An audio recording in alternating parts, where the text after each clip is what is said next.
There's for life. Hello, everybody. Can y'all hear me okay? I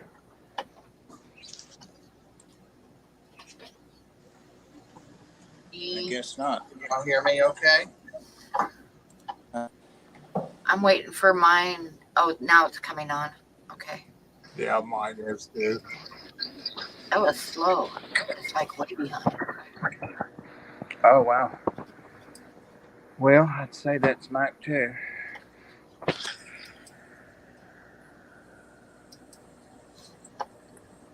would say that's Mike too. I don't see anybody in right now. It says there's two people in there, so they may not be talking. I think we'll probably just have some of the OGs, some of us that have been around and knew Nathan, and there's a lot of new people and a lot of people that have left since then, you know.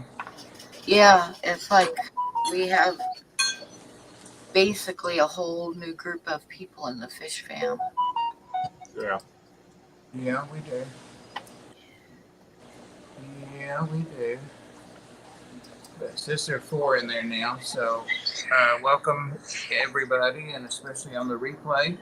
Welcome. Thank you for coming back and catching this.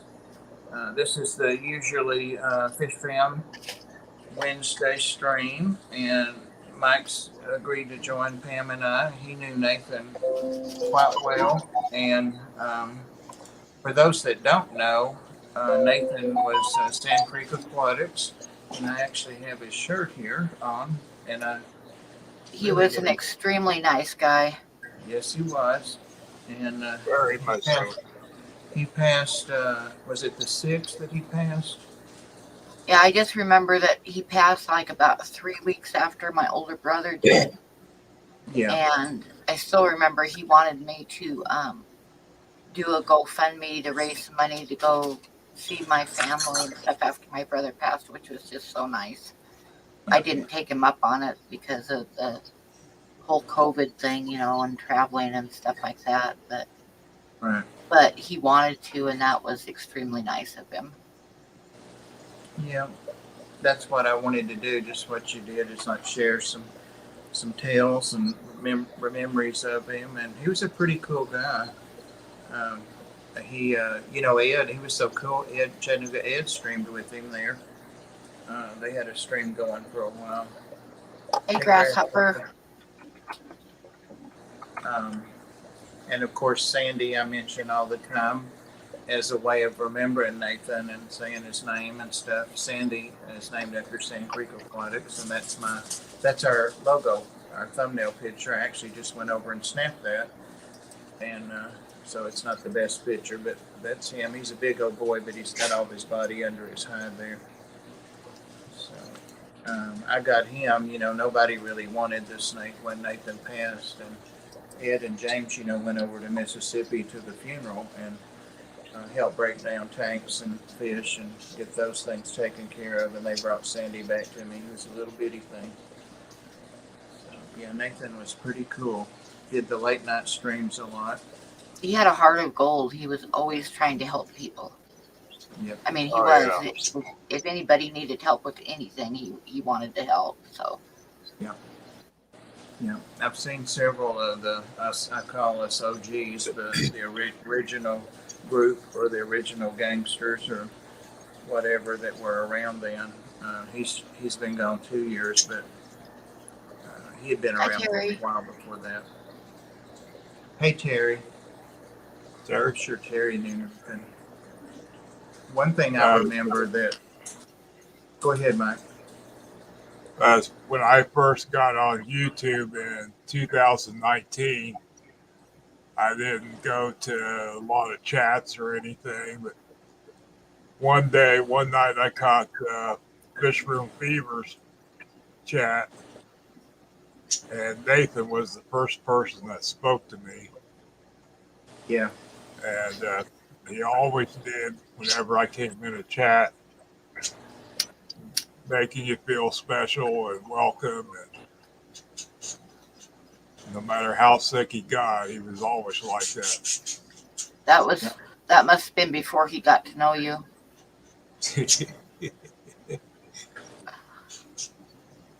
I'm glad But that no, Nathan he had a really big heart. um, and And he was sick, but he was always, worried about other people. Yep. he talked about it, so it's not like his HIPAA information or anything.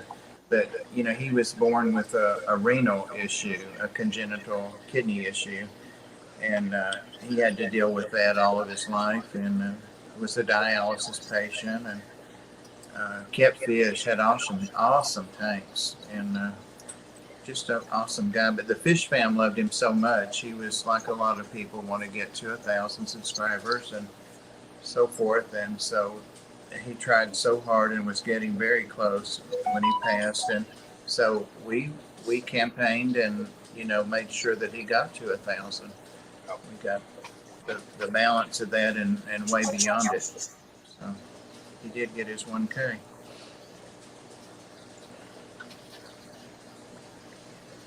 Hey Daniel, welcome. We're talking about Sand Creek Aquatics. You probably saw Nathan. It's been 2 years, and just felt like it would be a really nice thing for us and for him to talk about him and remember him.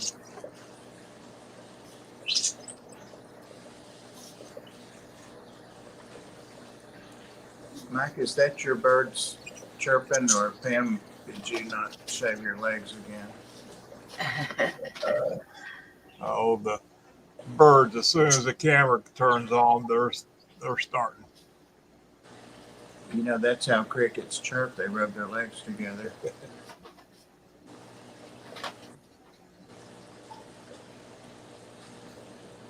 Well, the snake is still out.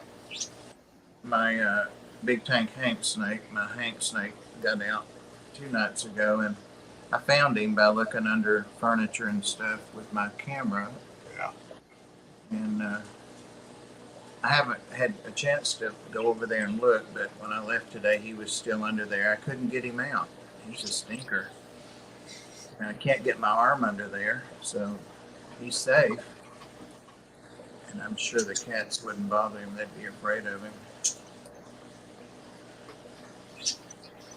But I want to get him out because he's not on a heating pad or anything. He is definitely not sluggish. He was jumping the thing I was sticking under there. Like, I'm not kidding. The snake is fast. I mean, I knew he was fast, but I'm like, wait a minute. And I would move it, and like I got a ballpoint pen out from under there, an old pen. I got a feather. And I'm like, where did he go? And he pressed himself. There's just a little tiny, not maybe a half an inch of that, in the back of that cabinet. And he wedged in the largest gap of that all along the edge of it. So I can't get him from the back, and I can't get him from there, and I don't want to hurt him. So I just left him alone. It's okay. Lots of people have snakes wandering around loose in their house, Bob. Quit bragging, Bob. Oh, about my snake. No, he's pretty cool. Mike's got one. He knows. If there was a snake Olympics, these snakes would be in the jumping, that's for sure.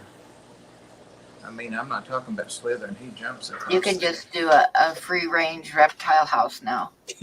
Right. Yazi's too small to let that snake stay out, even though he couldn't swallow him. Those snakes are real strong, Pam. The way he squeezes my thumb and my hand sometimes. It's like when a person that's got something to prove shakes your hand and they squeeze it too hard. He squeezes like that. Bob has a new definition of a dust bunny. Yeah. It's a dust snaky snake. Oh my God. Even just in the video, when I saw the video, like, good God, and I'm breathing in this room, the stuff that's under there. So I've got to get me one of those feathery things, or some of those things you can turn and stuff that get up under and in the corners under there. That's nasty under there. It's just dust and cat hair and all that, but it's nasty. Of course, it doesn't bother him. I could call him a Hank Bunny.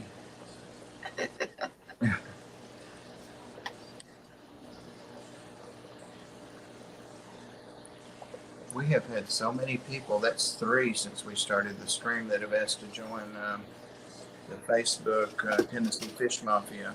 It's just really taken off. I guess it's Aquaticon. It's going to be at 300 in a couple of days. And I remember just a couple months ago when it got to 100. It's taken off. Are you streaming tonight, Pam? Yeah, I think so. I've got like a ton of stuff going on, but I plan on it. Good. Chewy, I did get it. I glanced at it when I was checking to see if I had vet papers emailed from the vet, and I didn't get them till I got home just now. They emailed their papers out to us so we can just print them and file them, in our computer system. I did see I got it, but I didn't open it. That sounded pretty cool from the title. And Chewy, you knew Nathan, didn't you? Yeah, you knew Nathan, Sand Creek. Here's the Yazzie. What kept you, Yazzie? What kept you? Pam's been crying her eyes out for you. She has. You want to see Pam? Come on. I don't have those little earbuds in. Come on. Oh, Yazzie. see? Well, he was starting to run away when you said Yazzie. Come on. He ran. Come here now. I can't do all that. Come on. He wants me to try to chase him. Come on. I got him. Silly. There he is. There he is. He's all wound up. Look at Pam. Look at that Yazzie. Where is she? You know. Ah. There's the Pam. Oh, he's smiling. He must have been in something nasty. That's what kept him.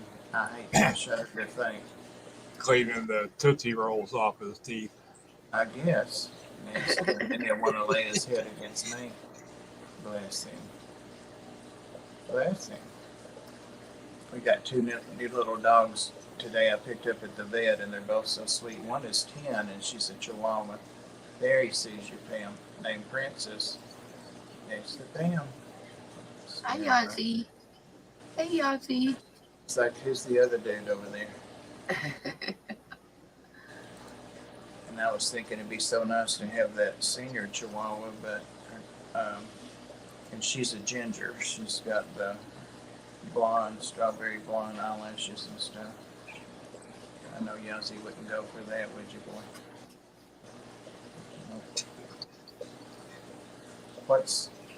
What a cute hamster.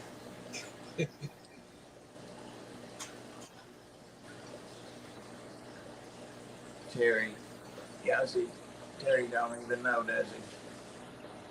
You're making me think hamster. Look at Yazzie. Hey, Ed. Hey, Ed. Oh yeah, you can post anything you want, Chewy. You're a mod, right? Hey Ed. Glad you could stop in. I mentioned your name a while ago and that you used to stream with Nathan, and I just thought we'd share some memories of him. Such a super guy.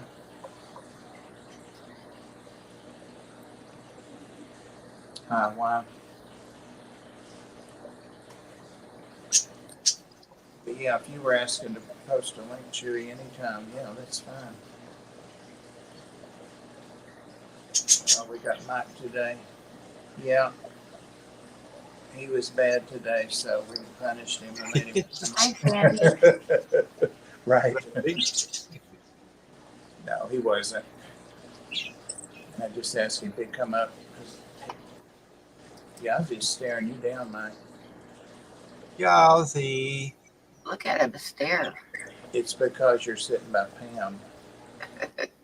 Who is that by Pam? Look at that. Wow. Yazzie. His name's Terry. It's Terry. Sitting by Pam. Ew, Yazzie, your breath. I know where you were now. Give him a kiss, Yazzie.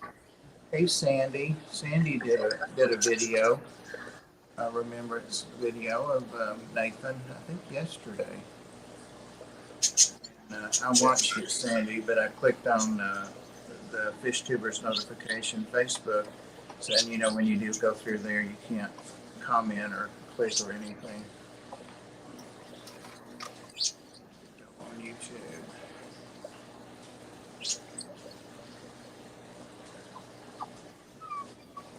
Oh, I hear a little dog.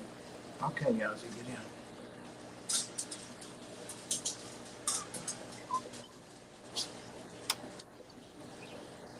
Mike, what have you been up to today? I know what Pam has been doing. She slept. I got my anoles in from underground. Oh, cool. Man, they sent some big ones this time. Yeah, that's what. Over half of mine were big. Yeah, I only got like, I think 3 small ones, but the real nice red color to them. This, Yeah, I was trying to see if I could tell if any of them were holding eggs. You know, there are a couple that are kind of chunky in the middle.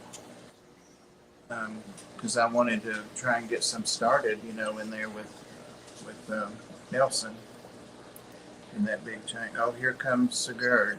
He sits a nose. John, hello. He came right out. Hey, buddy.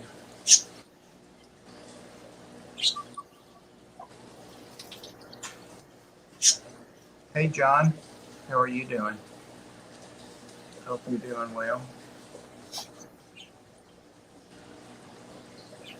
Ever heard of the genus of piranha that went extinct called Mega Piranha? I have heard something about that. It's been a long time. Hey, Joe Coffee. Hope you're doing okay. Joe would have known Nathan. Joe's been around forever.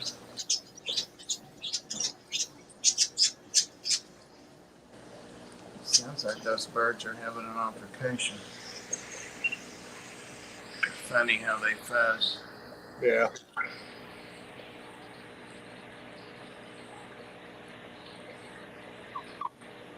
Yeah, just chatter back and forth. I can't stream in my bedroom, not even covering them up, because if they hear Pam, they go crazy. Birds and chihuahuas like Pam. Makes sense. It's always Pam's fault. I feel like the woman on Young Frankenstein, where the horses always like went nuts when she said something. Yeah. That was funny. That was funny. I guess CB. We should have had some clips ready of Nathan. Hey, Ginger. Hey, Hi, Ginger. Ginger. I'm not feeling the best yet, but I'm trying to like make myself get over it.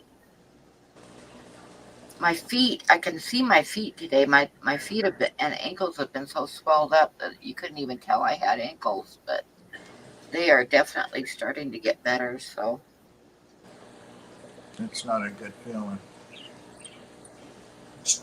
it makes it like I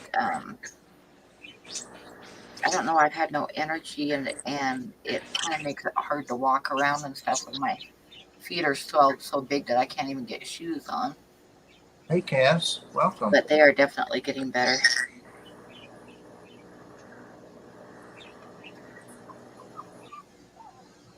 I don't think I know Cass. But I'm glad you're here. Don't know her, but I've seen her around. Have you? Okay. I haven't been in a lot of streams lately.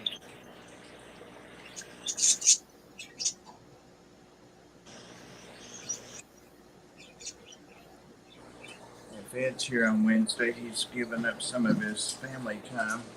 It's one of their big days to have games and be together.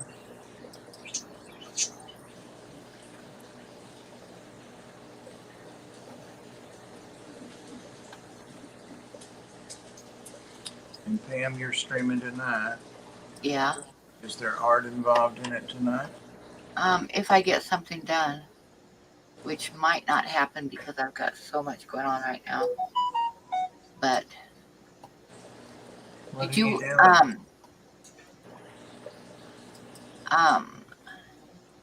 Cassie B says she'd like your email so when she sees a snake, she can identify. She can see if you can. You want me to put it in the chat or no? You can, but Mike would be a whole lot better at that than me. I might know something real common that I don't know, like morphs. I had to ask Mike, what's a YB? Now I know it's a yellow belly, but Mike knows things.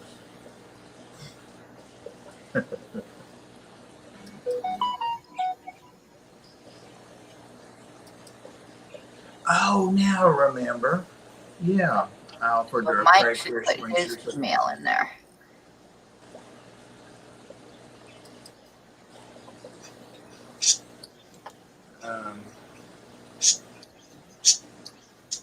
Is there anybody else in here? Okay, either email is fine.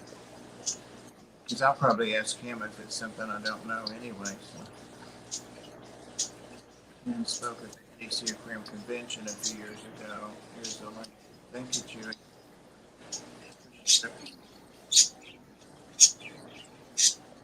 Bob always offers crayons. Well, you know, if you got it, share it.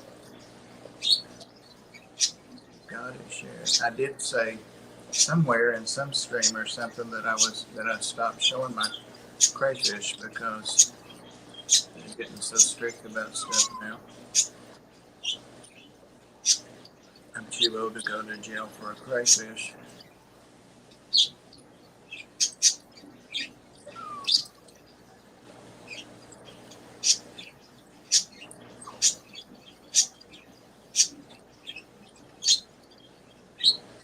Thought I was going to have to separate Ed and Ginger, like the one in the truck bed. Ed told her on our trip, Ed told her he was getting annoyed at her. Or actually, he told me he was getting annoyed at her.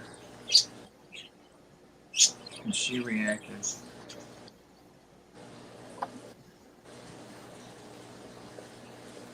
think he was just teasing her. We love Ginger Prayers. A lot of people not saying anything, which is fine. Cass, I can't remember. Did you have snakes? Can't remember. I have a snake that's loose. I know where it is. I just can't get it. I'm going to put the link in the chat in case anybody wants to come up and say a few words about Nathan. Oh, that's nice. I didn't think of that. Yeah. We can talk about anything, but we just want to recognize that Nathan left us 2 years ago. Sure left a big hole in the Fishfam. You don't have a snake hook, Bob? I don't. I thought I could use my, when I had hip surgery like 4 years ago, I had one of those reacher grabber things. Because I had to ride around in the electric cars when I went for groceries, and those will kill you pulling stuff off the shelf on you like canned goods. But I hardly ever used it. What? And no, that didn't work at all. He's so agile. Yeah, I was just thinking a snake hook, you might be able to get it around him just long enough to pull him off of that ledge. Yeah, John, it has been, and a few other people have been remembering it. Mike did, and I know Sandy did, and doing videos or talking about it. So. And I mentioned, as I always do, that I have his Sandy, his snake, that Ed and James brought back when they went to the funeral over there.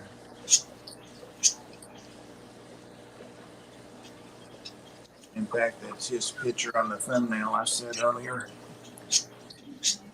He's out in all of his glory over there now. He's a big boy.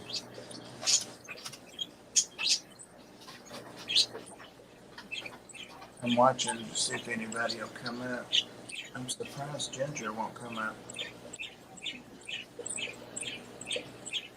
Or Oh, Ed. Terry, I think Terry knew, Nathan. Yeah, Terry knew. Almost everybody, you know, the old Fishfam.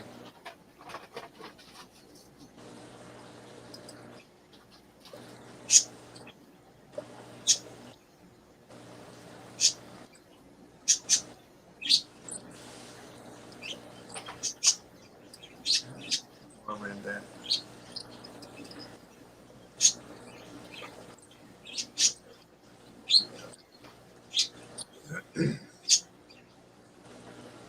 I wonder if Rob is going tonight. I haven't seen him pop in. I haven't seen him pop in yet. I had a baby king snake live in my house once. I had to remember the rhyme to identify it. That's cool. Don't. Oh, now everybody's talking at once. Don't have anything to say except it sucks. That's the truth, Jerry.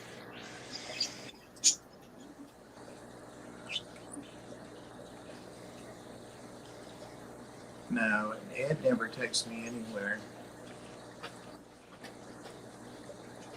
I had to move my hand to make sure. He don't. He don't text me anywhere. He's ashamed of me. I do not see a stream on upcoming Rob. stream on Rob's channel, so Oh, what about Papa Shrimp? Remember falling asleep while watching him with little Sandy on his arm. Oh yeah, he would wrap around his arm. I think he had him trained to do that, or when he was little, but he won't do that now. He would go around with me in my pocket, you know, in my like big rayon basketball shorts. I would take him to laundry and places with me when I first got him. If I put him in my pocket now, I'd have a whole bunch of women chasing me. He's a huge snake. I don't see a upcoming stream for Papa Shrimp yet, but he might not have just fixed it up yet. I don't know. I remember the times Nathan would fall asleep on his own streams and the other guys in the stream would be trying to wake him up. I remember that too a couple times. And they would keep the stream going too. I remember him like in a panic because he fell asleep and the snake disappeared, and he found him like behind his 55-gallon fish tank, and he was so upset he actually moved that fish tank enough to get the snake out by himself because it was like a surge of adrenaline to get a snake. Wow. I thought about trying to move this. It's like a, I don't know. It's a chest with 4 big drawers in it, but it's about waist high. I thought about moving it, then I remembered how flimsy it is. There's a 20 long on it. IPA fishing tanks. APA. Now I think that's who I was confusing with Garden State Tortoise. I was talking to Susie. Punchy paints. I have something to discuss with you. Would you mind doing a card of an African mamba? I probably could, but you would have to get me some photos that I could use that don't have a copyright on them. Hey, Mark. Hi, Ray. Congrats, Grasshopper, if you're trying to lose weight.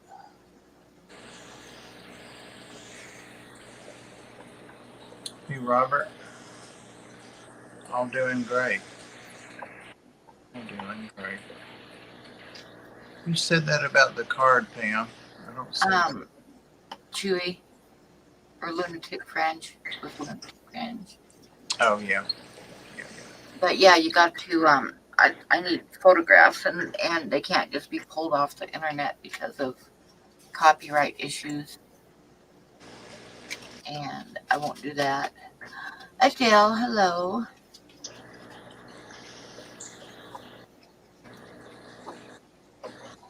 Hey, Adele. Ed totally ignored you, John. See? I don't want to go anyway, whatever it is.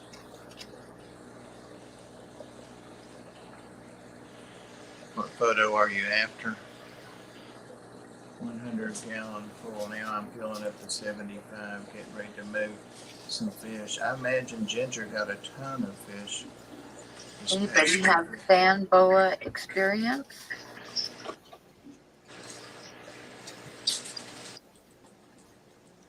Yeah, Dale, I said that, didn't I? Be right back. I'm gonna get a cup of coffee started. The last time I talked to Amy was on Facebook. Facebook. Gosh, I think it was right after the 1 year anniversary of Nathan passing, and she was asking a fish question. And I haven't seen her since then. It still shows that she's a member on my channel because I was looking to see who. I've lost a few of them, but she showed she was a member. This was a couple of weeks ago. So her bank account's active.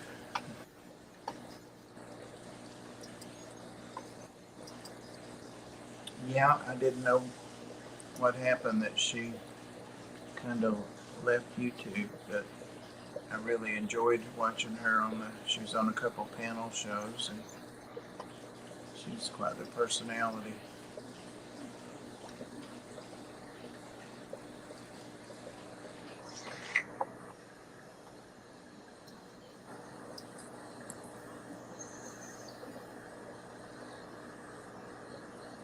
Mississippi University's theme song.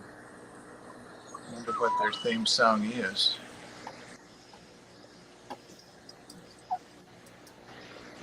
Are you backstage, Terry?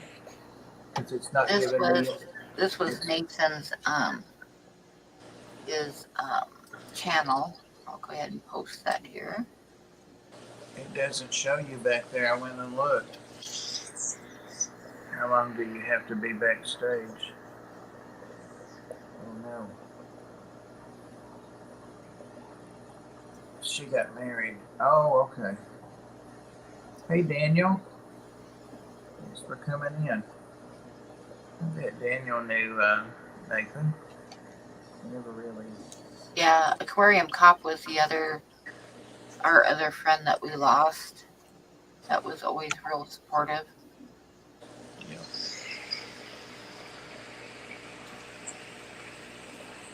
I don't think I ever put out a video that Aquarium Cop didn't comment on. It never gave me a notification. You know how it shows somebody's back there, Terry? It never did. Sorry about that. I wish you'd told me, because it didn't tell me. Damn it. Cop was a legend. Yeah. Oh, for sure.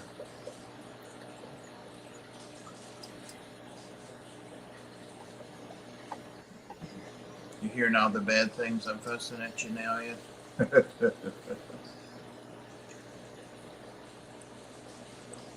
Yeah.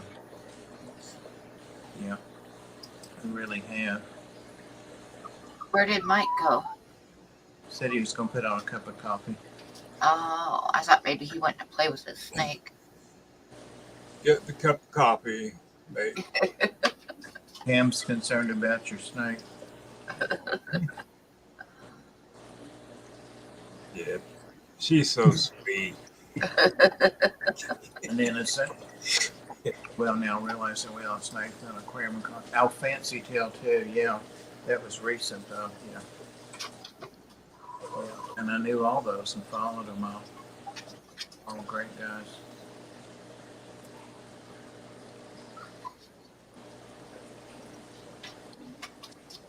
Yeah. Almost every stream he did was from bed, or at least toward the last few months he was on. So it was easy to go to sleep, you know. If Pam was in there, she would put him right to sleep. Thanks. Her little sweet voice. Bless her heart. Oh, bless her. It is crazy. It really is.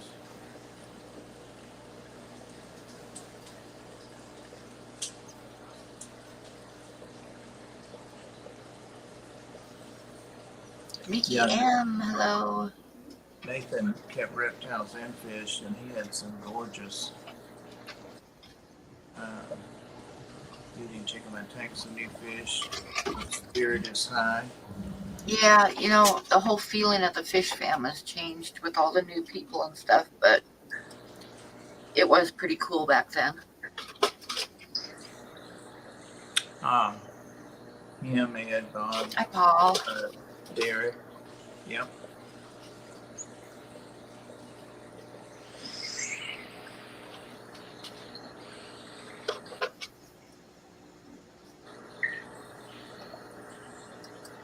Hey, Paul. You Paul McCarthy.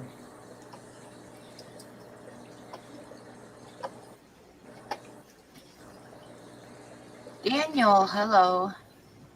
I sure did enjoy the interview with you Sunday.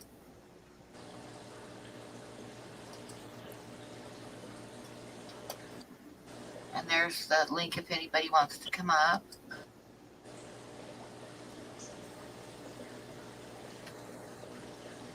Terry said he's tired of waiting. That must have been a fake link, Pam. Something. Highlighted name is gray, not orange now. Huh. That won't be as noticeable, but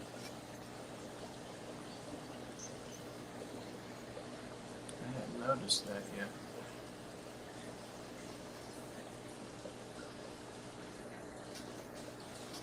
Oh, Mary Page just commented on something on Facebook I posted. Okay, here's somebody, and it did give me a notification. Yay, it's Terry.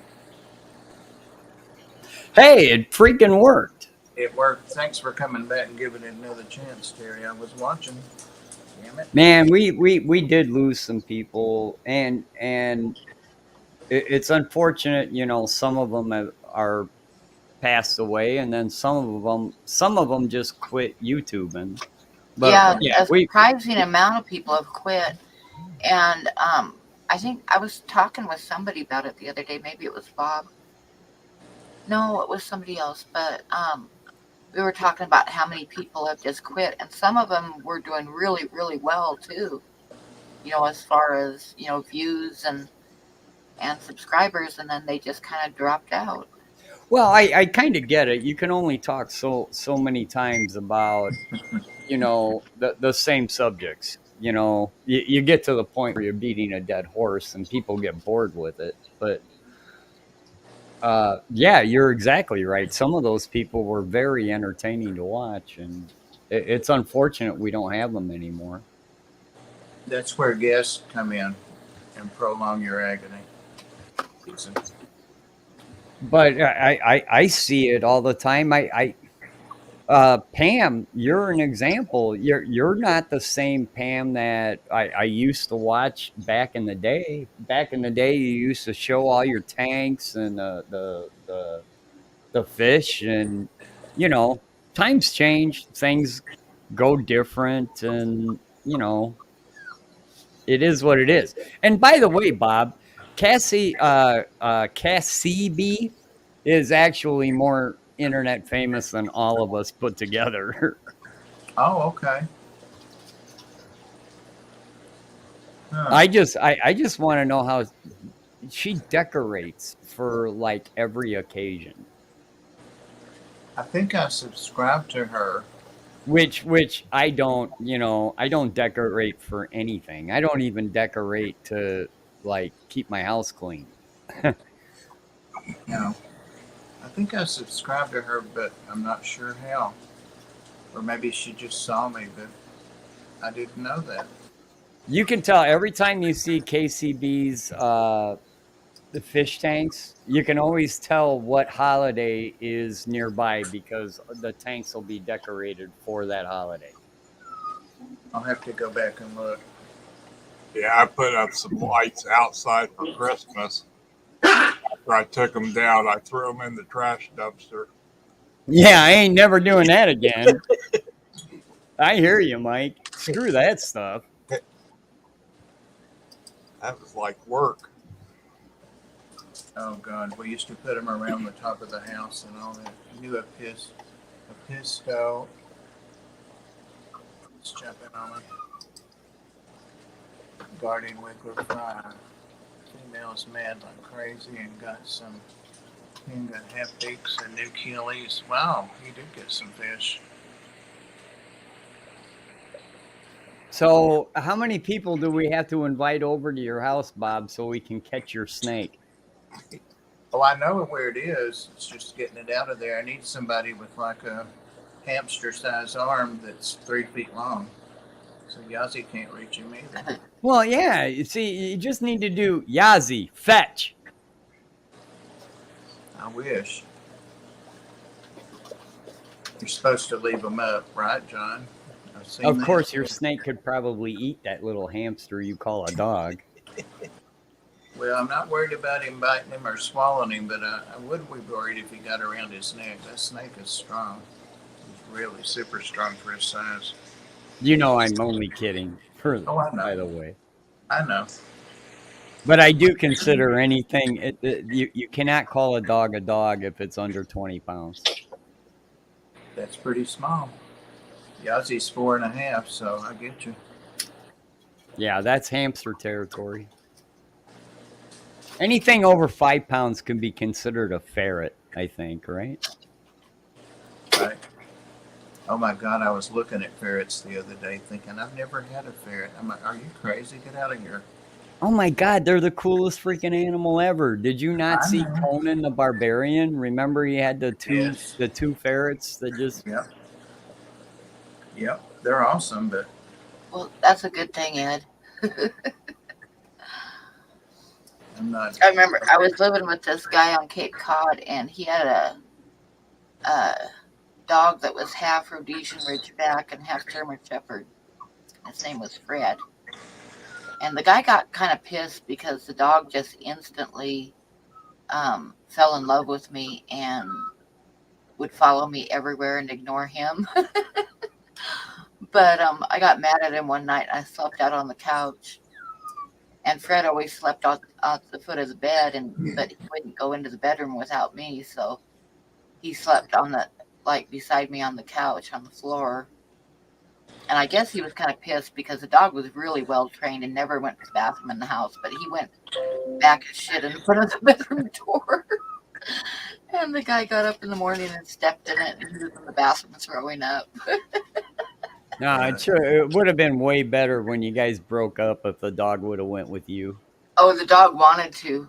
That would have just But- just pissed him off beyond no belief. I would stay up late at night at the kitchen table working on my art, and Fred would lay down at my feet, and this guy would, go back to bed, and he would lay there and call the dog, and the dog would kind of pin his ears and turn his head like he couldn't hear him. It did not make him happy. It would be, honest to God, as a guy that's had a dog, several dogs all my life, that would, honest to God, break my heart.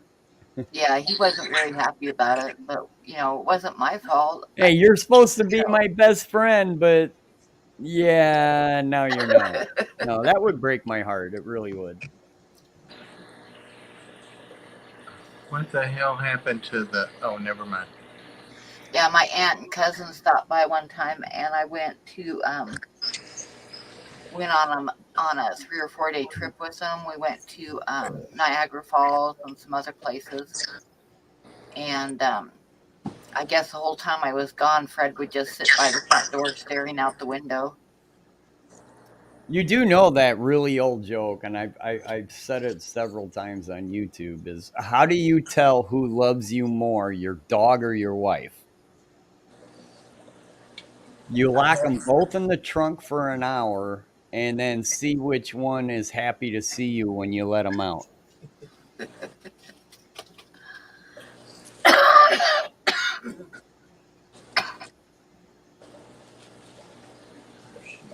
I guarantee you it's going to be the dog.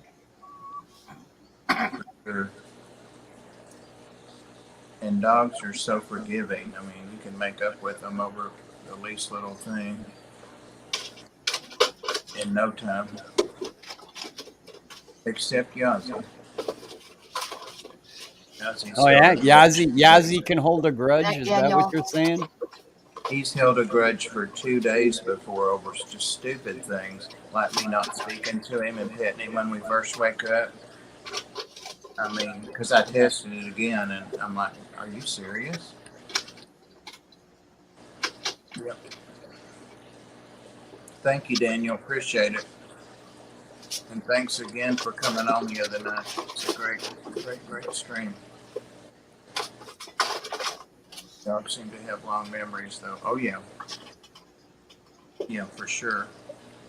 But they're not judgmental. They really don't hold grudges, but they don't forget. Guys, he gets mad at you before he has reason to be mad at you. Well, there's that too, depending on who you are. Pam, are you shoveling coal? No, that is the little shit playing with her toy. Oh. She's always got to be attacking something. What is her toy like? 2 inches from the microphone or what? No, she's just noisy. She's got an ASMR channel. Not Daniel.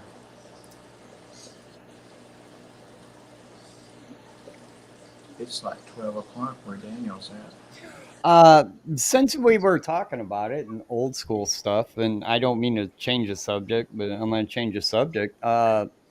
Out of the three of you, who were the first aquarium YouTubers you started watching? Well, I've I said think I quite started a watching Corey. And then from there, I started watching some of the people that, came into his stream. And then I think the next two that I watched was Lucas and Corvus. Yeah, I've said several times. My first channel I started going to was Fish Room Fever. Then through there, I found Ed and Bob and Pam. And How about you, Bob? I think it was probably Corey, because I watched him and was a member for a long time, and then people he would have on. Yeah. I would go, Yeah, that's how I got found Lucas's channel and Corvus's channel. yeah. So pretty much the same ones. What about you, Terry? My very first, honest to God, aquarium YouTube channel I started watching was a.k.a. Fish Guy. He's a saltwater guy, based out of California. He does a maintenance business and he just does episode after episode. Hey, we're going to such and such client's home. He shows their setup. He shows what they did, the whole thing. I learned so much from that guy. It wasn't even funny. I didn't find Corey until about 2 or 3 years ago on a holiday. I forget what holiday it was, but he did one of those like monumental, like 12-hour long streams on a holiday wearing the taco hat. And I was like, who is this guy? Yeah. And I am totally amazed how far he went with it and how popular he became. And Yeah, I when mean, I first he started watching started the, he was the first one to use the term the fish family. And he was the first one to say, hey, we should all get together. We should all support one another. You know, a rising tide floats all boats. He was the first one to do that. So kudos to Corey, but he was not my first. Like I said, L.A. Fish Guy was just amazing. How many how many of you all still watch, of you all, like there's a big group, do we still watch the same first channels that we started watching? I do. Yeah, I do too. I keep in I touch. tend to And not like watch Corey anymore because he's gotten so big. But I still like him, but it's just his chats are so fast and limited and all that stuff. So, um, but I remember when I first started watching him, he did videos like showing you how to make a rack using cinder blocks Oh yeah, and one by he's got 12. he's got So a vast he's grown a library. lot. He's grown a lot since then. I also agree with Select Pet. Select Pet is bringing up Joey and Dustin, and I watched Dustin and Joey both right about the same time I was watching L.A. Fish Guy. So yeah, I agree with Select Pet. It wasn't until later when I found Corey. I used to watch Dustin all the time, and sometimes I watch Joey. So yeah, I've watched, but I there's and KG Tropicals. I still watch his videos, but the streams are so big and fast, like Corey. Yeah. Yeah, see, that's the weird thing is we all kind of want to, you know, we all kind of want to grow and we all kind of want to grow our audience, but we still want to be able to engage with our audience. But once you get so big, it's so hard to, you know, engage with every single person that it's almost like you're a victim of your own success. You Right. know, I don't you think. get to the point where you're so big that some of us old school people don't even bother going because we know we can't get a word in edgewise. Right. Have a great day, Adele. I don't think I'm going to have to worry about that. Not for a long time, if I ever do. I really don't have a goal to have 10,000 subscribers, or that's way too many. Because I love to interact and comment on the videos and stuff. That's the payoff for me, is the comments and Yeah. chatting in the video, in the comments under videos. Like I said, I have a goal of 500, and that's it. So anything over that's gravy. Hey, Furlough. Hey, Furlough. Welcome. Yeah, the bigger channels move so fast in chat, and then Corey has to limit. Like you can only comment like every so often and stuff, and it makes it really Yeah. hard to interact with anybody in the chat because everybody's saying hi to you and you can't say anything for another minute or so. Right. Another thing too about Corey's, and it's not anything about the quality or content or anything. What is about the content is that, like all of us, most of the people in the chat I don't know anymore, and they're new people, and he brings in a ton of the way he's growing. But I know how to set up a box filter. I've heard that a couple of thousand times now, so I don't need to hear that. But it's geared toward. Yeah, that's the other thing is the newbies in the chat. You can't blame them. They're asking such basic questions Right, and right, and right. he needs to answer them and get them going and stuff. But if you know this stuff already, it's kind of hard to sit there and watch it over and over again.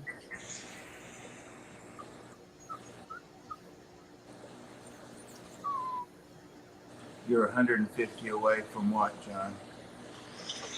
I think he's 150 away from 1K. Oh, cool. That's something we could help you with. Yeah, I'll put his link in the chat right now. There you go. For anybody who is not subscribed, go subscribe to him. Oh, don't subscribe to me. I'm an idiot. Hey, Petro. If you want an idiot, no, I'm teasing. Terry has a good channel if you want fish content, and he has great videos too. And Especially he's got a lot of knowledge that he throws out, He actually. does. Yes, he I'm a does. freaking moron with a fish tank, man. And he's got a lot of experience too. He can back up, what he says with his experience. Right, Terry? Yeah. Whatever you say, man. Yeah. I don't know. A lot of people say that, but honestly, I honestly say I'm an idiot with a fish tank. I'm a moron with a fish tank. If you spend enough time in this hobby, you'll pick up all you'll pick up all the things you're going to need to pick up on a need to know basis. Uh, you start with one fish tank, maybe you work up to 3 or 4. One of those fish tanks at some point is going to have an issue and you're going to have to learn about it. Then once you learn about it, you're like, cool, I got this. And then, another one, something happens. So now you got to do a bunch of research on that. And you learn about that. And you're like, okay, I got this. And that's what happens over, 40, 50 years of keeping fish tanks. You tend to learn shit, whether you want to or not. The thing is, everything's always changing too. I mean, like there's always new knowledge out there and stuff. Although some of the basics never change, but Yeah, the basics never change. The diseases don't change. The way you approach them doesn't change. The only thing that changes is the popularity of certain filtration methods. That in changes. time, treatment has changed a lot because when I first started keeping fish, the standard treatment for anything was to throw a bunch of methyl and blue in the tank. Well, yeah, that was. And we had like the metal rim tanks, and I think everybody who had fish after a while, all the silicone was blue. Sure, absolutely. Yeah, absolutely. You got to remember what Pam's talking about is like in the 70s, in the mid 70s, the later 70s. That's what we were rocking and rolling. We were rocking metal frame tanks with slate bottoms, which I wish they would bring back. I would love to have I actually slate bottom liked them. tanks. It in the early 70s is when they started switching to plastic. But And I still remember wanting to get a tank, and all that I saw was plastic, and I didn't really trust the plastic rim. I was like, what the hell is this? Where's the metal ones? But we also the main two medications we had available on a regular basis were the two medicated dyes. That would have been the green methylene and blue and malachite green. Yep. Those were our go-to medications. People don't realize how lucky they are now, where we have febendazole, we have oh crap! And I mean, you've got all this plethora of all these different medications that we never didn't necessarily have back then.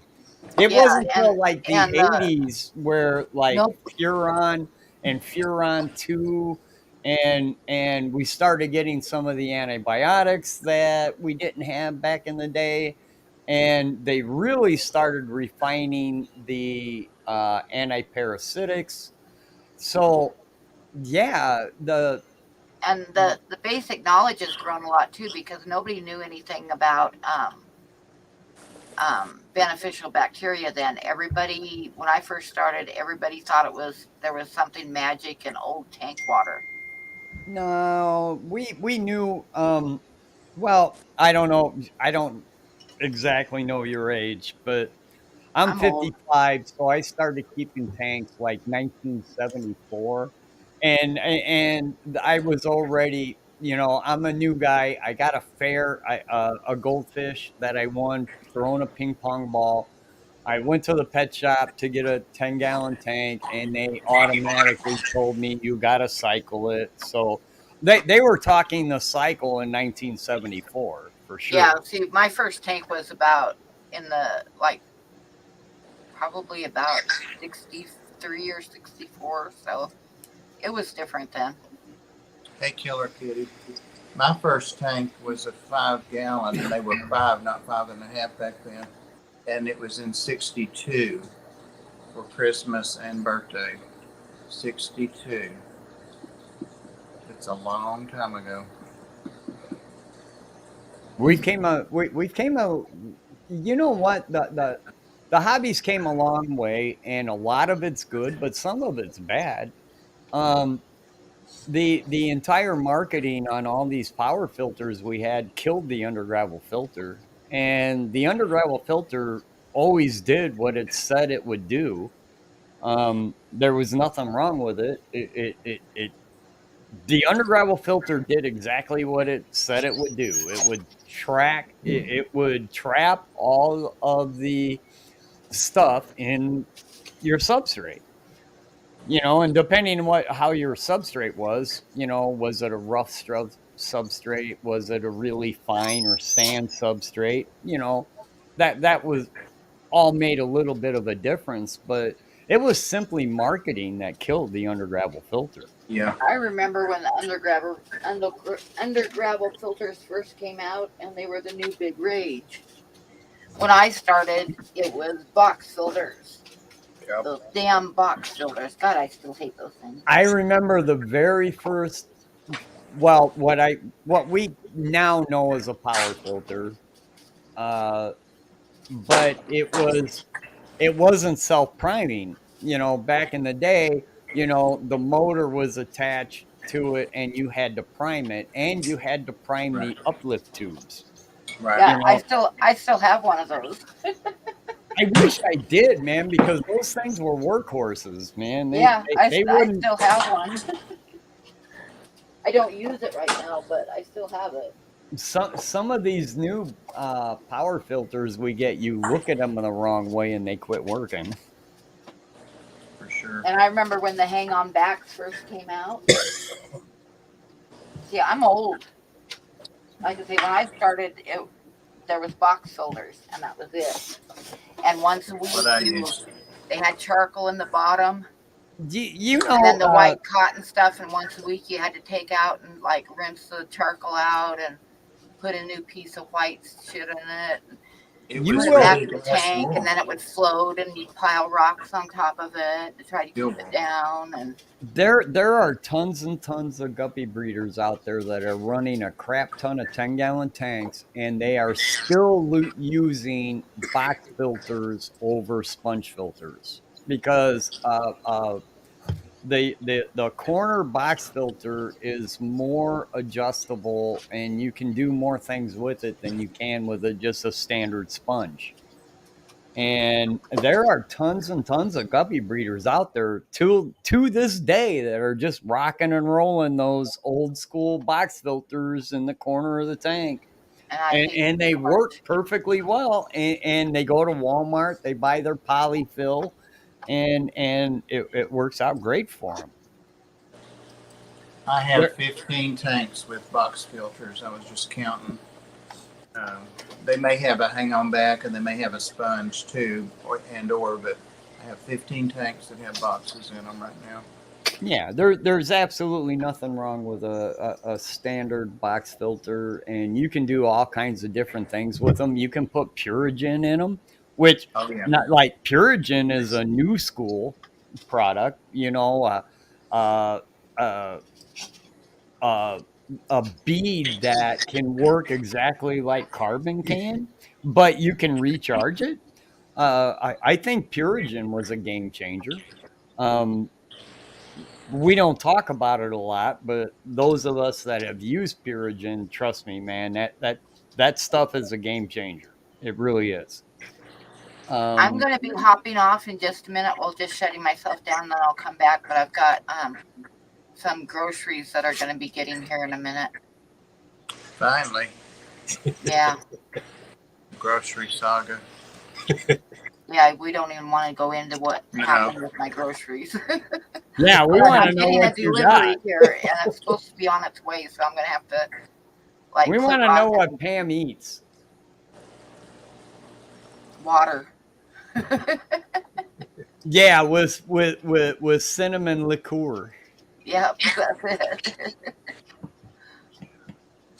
Bob, would you like to answer? What in the heck did I see? Kitty something asked what a box filter is. I was looking, thought, oh, there we go. Killer Kitty, yeah.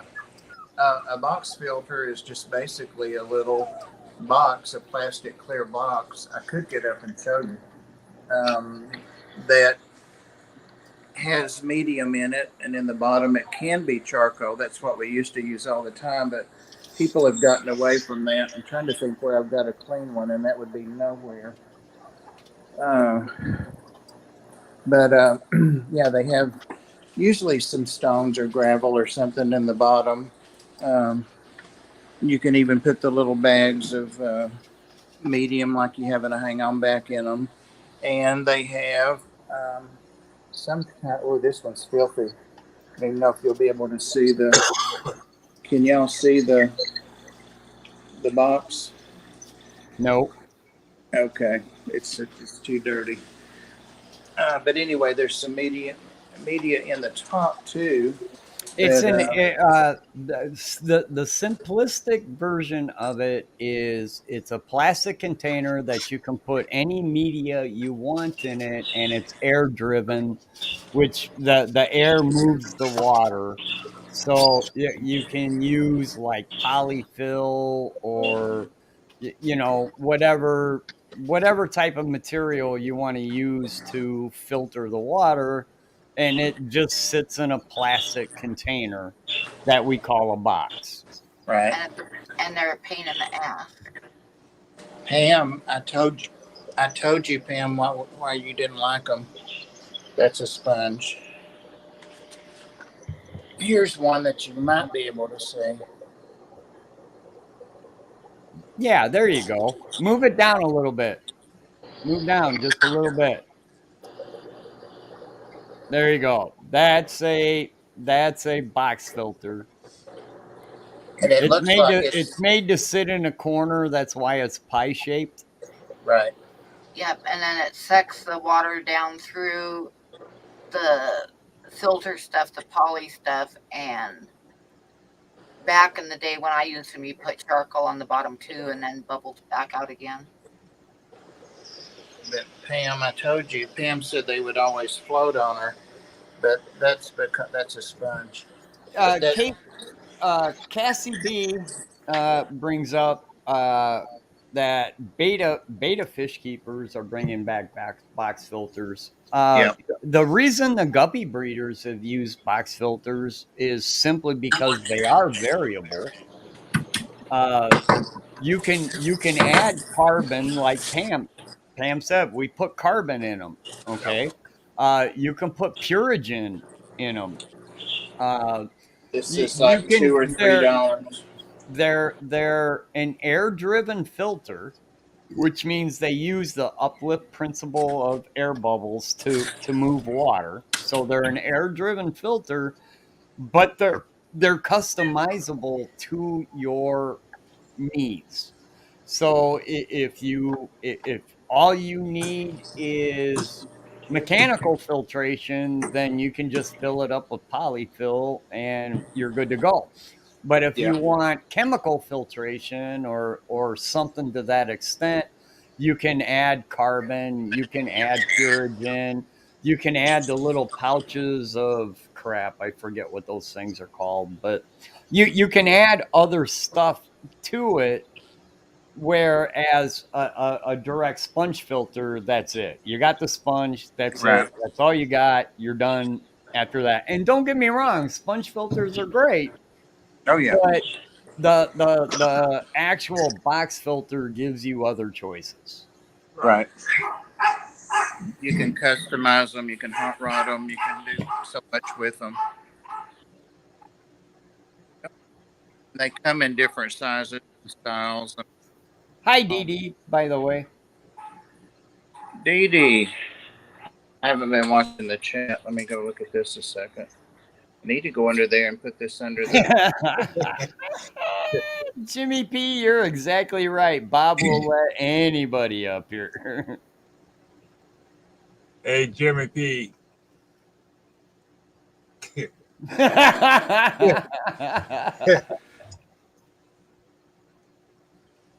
Thanks for the super sticker. I hope Jimmy P is feeling well, by the way. Sounds like he is if he's going to bust our balls. Hey, Janice. Yeah, I would say probably my only issue with box filters is the same as Pam, is keeping them down on the surface, but especially if you get a small one, you can't have enough rock in it. So.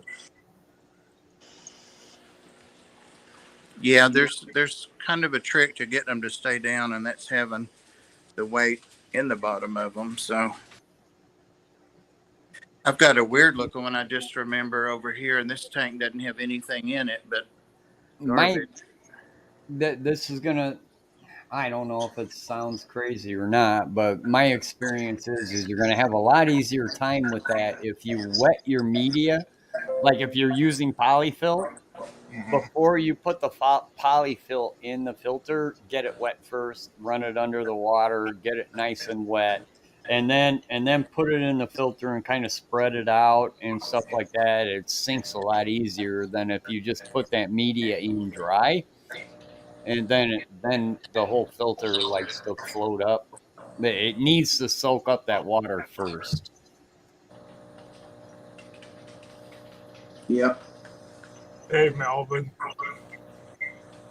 That one's about twice the size of that other one we were looking at. Did you see this one here, or can you see through the algae and dirt? There's nothing in this tank, by the way, except water that I haven't taken out. That one I got from Michael's Fish Room. Oh, okay. I just re-looked him up for some reason. YouTube unsubscribed me. I used to be subscribed to the guy, and for some reason I wound up not subscribed to him. I'm like, how come I don't see Michael's Fish Room anymore? So earlier today I resubscribed to him. Oh, good.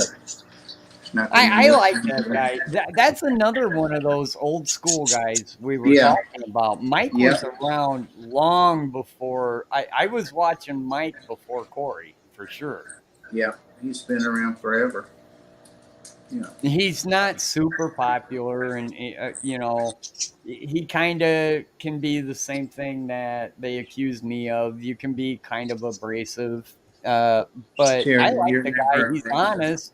He shows what he's doing. Whether you like what he's doing or not, that's an entirely different conversation. Right. But he's honest in showing what he has and what he's doing, and I respect that. I really do. He doesn't try to hide anything. He doesn't do. He just shows, this is what I got. This is what I want to talk about, and I like that. Yeah, he's definitely not doing his channel to get views or subs. He's doing him, and I can respect that. Well, this 33 long here, it's just basically a Tetra tank on my desk. It's got a box filter, a sponge filter, a hang-on back, and a wave maker. So it's probably filtered well. Chattanooga Ed just made a comment. We were talking about that just a little bit ago on the last morning stream I did.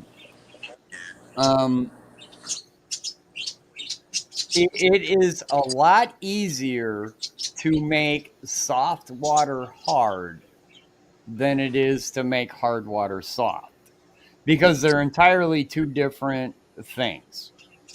So if you have honest to God soft water, super low TDS, all you got to do is add a mix, add a buffer to make it hard.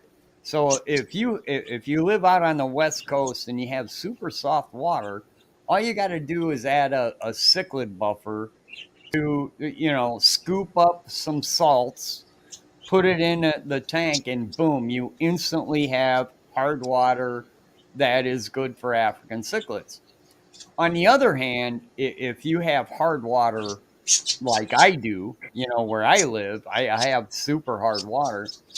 To make it soft, that is an entirely different issue. That means I got to break out an RO units. I got to use special, filtration equipment that costs a lot of money to make that hard water soft.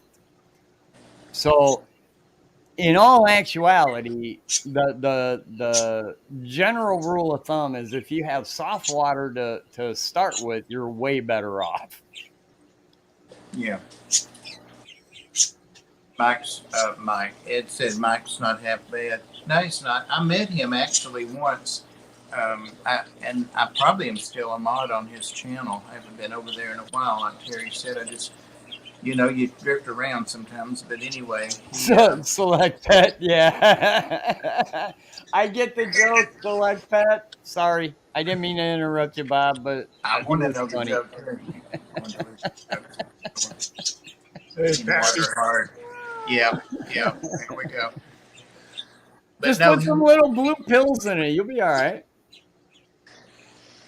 he of course knew that I was in Tennessee, and he came to Knoxville at least once. And this has been probably 4 years ago, 4 years ago. And he was meeting up with Sean Peck at Aquarium, Knoxville, which is one of my favorite stores. It's a little over an hour drive from him. But anyway, Mike wanted to know if I would meet up or meet him there. And so I did, and I stayed out of his way while he was doing the video. But it was fun to watch him go around and his technique and stuff like that. And then Sean was there later, and there's actually a picture somewhere, I can't remember where it's at, of the three of us together. So I had seen Sean and knew that he went in there a lot, but I had never, gone up to him. I think I did a couple of times, like I'm subscribed to you, I know you, but I tried not to fanboy on Sean. But that was really the first time I talked to Sean. So it was pretty cool. Yeah, it was fun to meet Michael. Oh, he's a from what I've seen, he's a really cool person. Absolutely.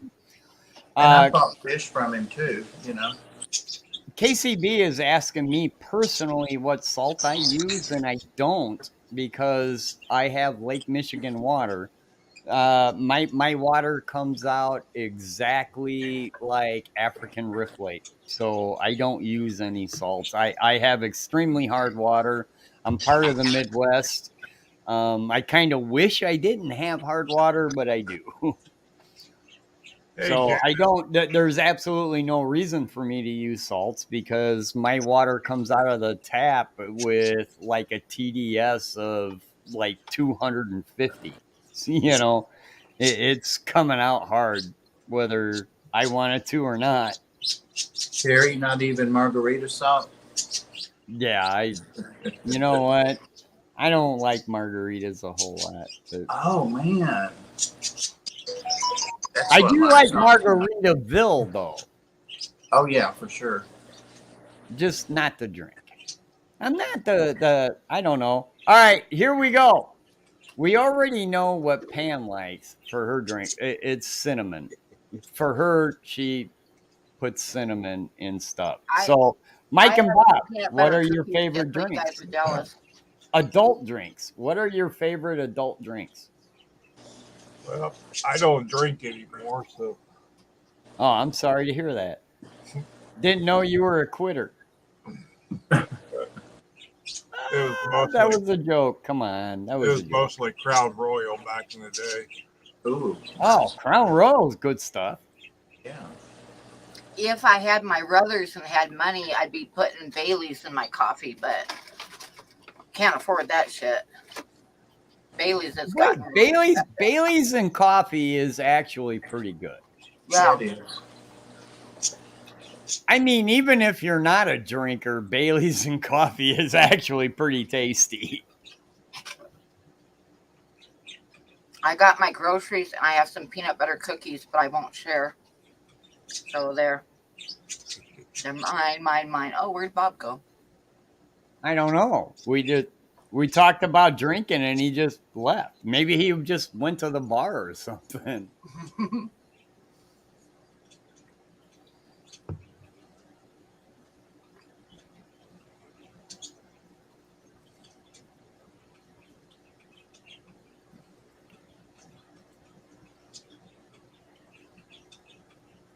Nothing beats a cold pint of tank water with a shot of Fireball dropped in Yeah, we call that cinnamon, Pam. it. I do love your late night streams though, Pam, where you're like, all right, we're gonna add Fireball to this. Mickey M. I have a KH of 3.4, pH 8.3, which is, up there. That's right around my scale that I have. So by adding some salt, it's perfect. Why add salt? If you're already at a pH 8.3, I really don't see a need to add anything, especially for Malloy cichlids. More buffering issues with Tanganyika in water, but quite easy to drop levels for soft. Well, no, that doesn't explain anything. So how are you dropping? How are you making your water soft? There has to be a way. You're either using an RO unit or some other type of filtration to soften the water. I mean, those minerals just don't go away. Oh, Daniel, I remember one time I was sick and I like set up the coffee pot right by the couch and I laid on the couch with the blanket wrapped all around me and my coffee cup and a bottle of apricot brandy mixed in my coffee. And I drank that whole bottle during that day. And the next day I woke up and I was fine. Select Pet, I have that exact same issue. Once we start, it's on. There ain't no. We're going for the duration, however long that lasts, until somebody winds up in jail.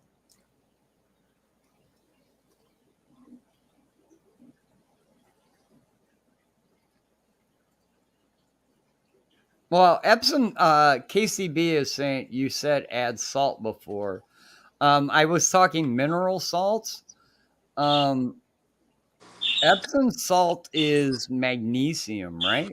Am I correct in that? Yes. Epsom salt is magnesium. They generally use magnesium type salts when a fish is bloated. It draws moisture out of the fish. So, like, if you have a fish that's pine coning, you won't solve the issue of why the fish's kidneys are shutting down, but it will shrink the fish down.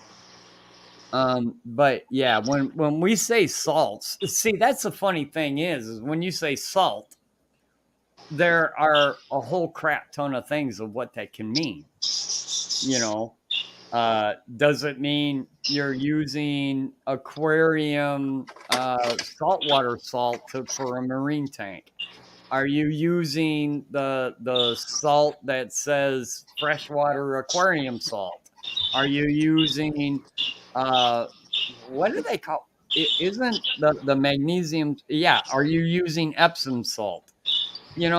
If you just say salt, you're leaving the door open for so many different interpretations that, yeah, it gets crazy.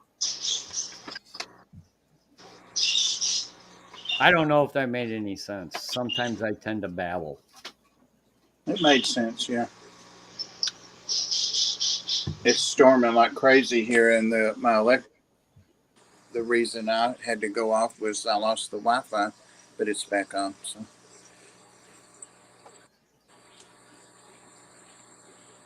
Go outside, wave a 7-foot long graphite rod in the air. no, Man, that's what I do when I go fishing in a thunderstorm. I do have to go out and take my garbage I to didn't the say I street. was smart. No, no.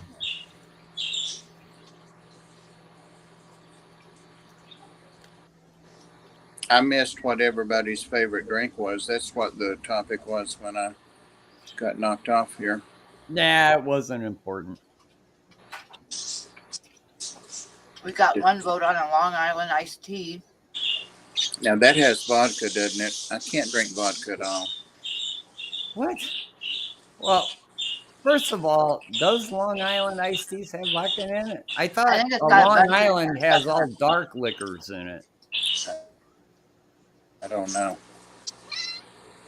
I don't know. I know if you drink one though, and like you feel fine, you're sitting there thinking it didn't affect you at all until you try to stand up, Yeah, exactly. Until you and try then to you're stand like, up. "Holy shit!" Right? Hey, Sherry. It's just like a really, really good Bloody Mary in the morning. You know, it's like 8 o'clock in the morning. You're already hungover. You go back to the same bar you got hungover at. They give you this big glass with tomato juice and basically vodka in it, and like a ton of vegetables. So you're like eating the vegetables. It's kind of like breakfast, and you're drinking the vodka, hair of the dog, and you're feeling pretty good, right? So about 4 of those later, you go up to pee and realize you can't walk. Yep. Yep. That's when you're like, oh shit. Jenny When Lynn I, says Crown Gentleman Jack yeah. and moonshine. There used to be some good moonshine around here. I bet there isn't anymore. Oh, I bet you there is. They just don't advertise it to you. I assure you, all over Tennessee and all them hills, there's some old dude that looks like me making freaking moonshine. Trust me. No.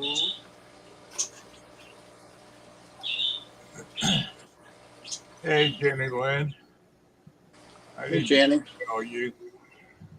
Bob was raised on moonshine, so he's pretty much immune to most alcohol. Right, Ed? Nothing Ed said about my drinking's been true. I drink not tequila. Yeah, I do love tequila, but gin. That was always my like Beefeater gin and tonic. That was always my drink in the day. Yeah. Hey, Killer Kitty. The tank right here that's got my honey corn snake in.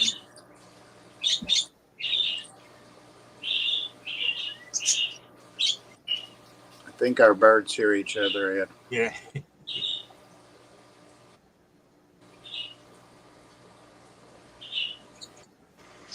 Meaning sodium chloride.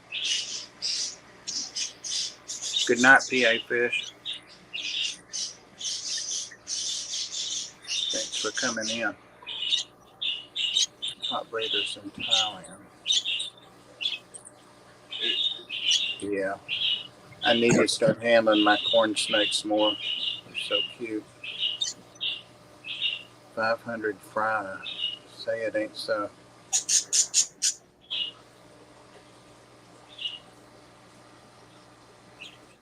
What's in that tank, Terry? I see something. Terry went to the bathroom. Yeah, I just had a piece of bread while I was off camera. Dave's killer bread. So it's like eating 2 sandwiches. Had a spike.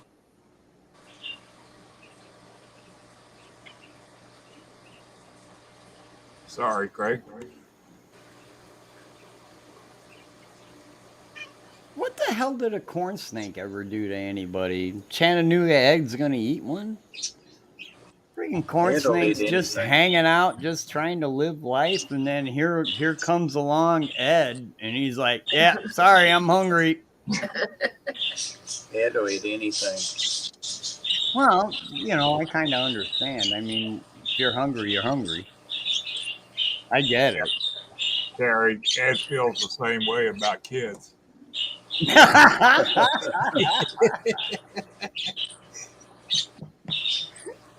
should be able to. You should be allowed to eat your young. Hey, Freshwater, welcome. I mean, you made them. They're yours, right? Yeah, once they're too big for the microwave. Once they hit third grade and you start looking at their report cards and you're like, yeah, all right, this one's not going to take care of me in retirement. You should be able to eat them and make a new one. Yeah, this one's not going to be a dentist or a lawyer. Oh my God, I'm horrible. If it's got corn in the name, I'm going to eat it. Ah, okay. Yeah, I don't know if that's a philosophy you want to run through life with, but you go, Chattanooga Ed, you go. I'm not going to run with that philosophy. If it's got mustard in it, Ed won't eat it. Really? Ed doesn't He won't like eat mustard? Yeah, Ginger tried to treat us to lunch in Atlanta the other day. He's allergic to Wait. mustard. Yeah. Well, It isn't that he doesn't like it because he misses it, but he can't eat it. he was sitting between a nurse and a pharmacist, so we weren't going to let him, like die or anything. No, we're just going to watch him blow up like a balloon, laugh our asses off, and then give him some antihistamine. That sounds like a fun I day. thought on a body slammer when he saw mustard on his sandwich.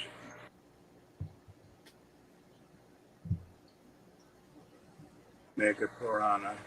I haven't heard of that, I don't think. I tried to kill Ed with mustard. There you go. But he looked, so it didn't work. I have to ask Chattanooga Ed, how the fuck do you eat a hot dog if you can't eat mustard? I know, huh? Right. Because you sure as crap can't put ketchup on it, because that's illegal. It goes against every law of nature to put ketchup on a hot dog. So your choice is relish and onions. That's it. That's what you got. And tomatoes. You can put tomatoes on it if you so choose.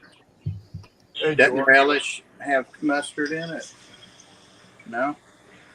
Well, yeah, hot dog relish has mustard in it. It's mustard and relish. That's what it is. But he can't eat mustard, so he's got to go with the regular relish. Chili and cheese it. No, that would work. Yeah, I do respect a good cheese dog. You put, I mean, realistically, you put cheese on anything, it makes it edible, right? Yeah, for sure. And I do love a good chili dog. Chili with a crap ton of onions, absolutely. That's good eating. So, okay, I get it. All right, you can have a chili dog, you can have a cheese dog. You just can't have a regular hot dog. Just think about all those good hot dogs with mustard.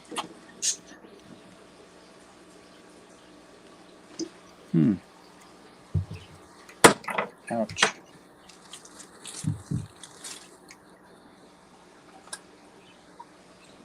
Sorry for the Hey, Mike.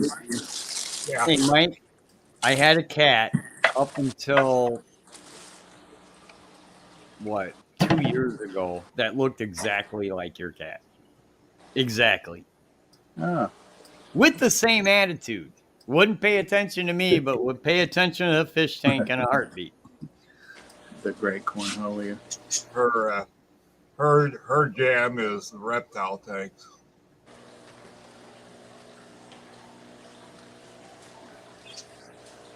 What's her tail look like? Like her ears.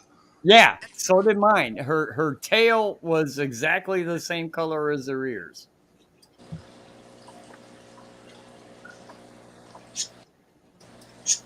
And the blue Mine too. collar paws are the same color. Thought she was a blue point at first because her ears, her paws, and her tail were all blue.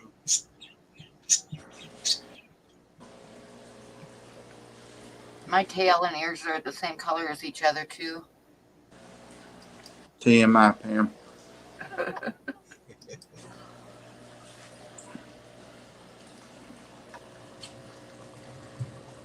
Ooh, wow, the storm's awful. Is it storming over there?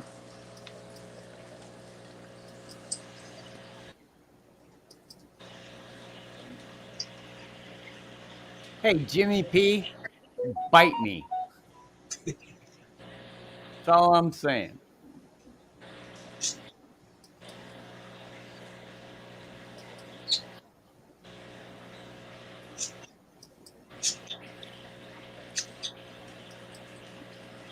Yeah, I would say Jim will feel better. Yeah. It's a big storm, huh?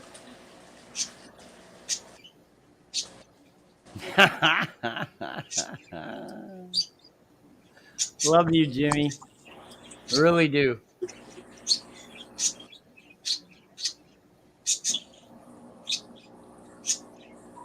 Harry's made me so hungry, all this corn top. Get you some corn, Ed. Get you some of that cream style corn. Put a little sugar in it. What? Yep. You do not put sugar on corn, man. That's just unnatural. Oh, you do? Yeah, that's the way my grandma made it. Yep. Oh, no. Mine too. I eat corn the old-fashioned way, not mashed. It's kernels, you know, and it revisits you later.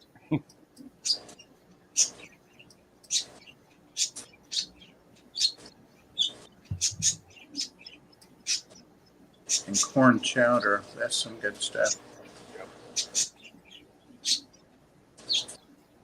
When you poe, you have to eat what you can get. Now, I 100% agree with that, and trust me, I'm just like everybody else in this grand scheme of things. Have you guys been to the grocery store later? When they want more than $2 for a loaf of bread, that's just nuts. Terry, this bread is $5 and something. Well, yeah, that's probably cinnamon. Everything's getting expensive and ridiculous. It's a brand called Dave's Killer Bread, and they make about 4 or 5 kinds, but it's so healthy. It's really good bread. I'd never eat white bread again or wheat bread. It's super good, but it is expensive. Get it at Walmart. I dropped $150 just buying just like the standard just stuff you need at the house, and it's like I didn't even buy any meat or anything. It was just like the standard just go-tos. A dozen fucking eggs now is outrageous. A gallon of milk is outrageous. Crazy. It just, I don't get it. I don't understand why everything's so expensive. Yeah, I always like look over, see what's on sale, and try to do whatever's on sale. It's like this week, I just got my groceries delivered today, and instead of milk, which is over, it's like $4.39 a gallon or something like that. Yeah, anything $4 a gallon for a freaking gallon of milk is crazy stupid. So this week I got chocolate milk because it was on sale for $2.50 for a gallon of it. So I got chocolate milk this week. That's gonna be really good in your cornflakes. It is good in cereal. Yeah. Sorry, I didn't mean to bring up our it just because this morning I had to go and actually buy this stuff. I was like, are you fucking kidding me? I spent this much money just buying staples. I bought bread, I bought milk, I bought eggs.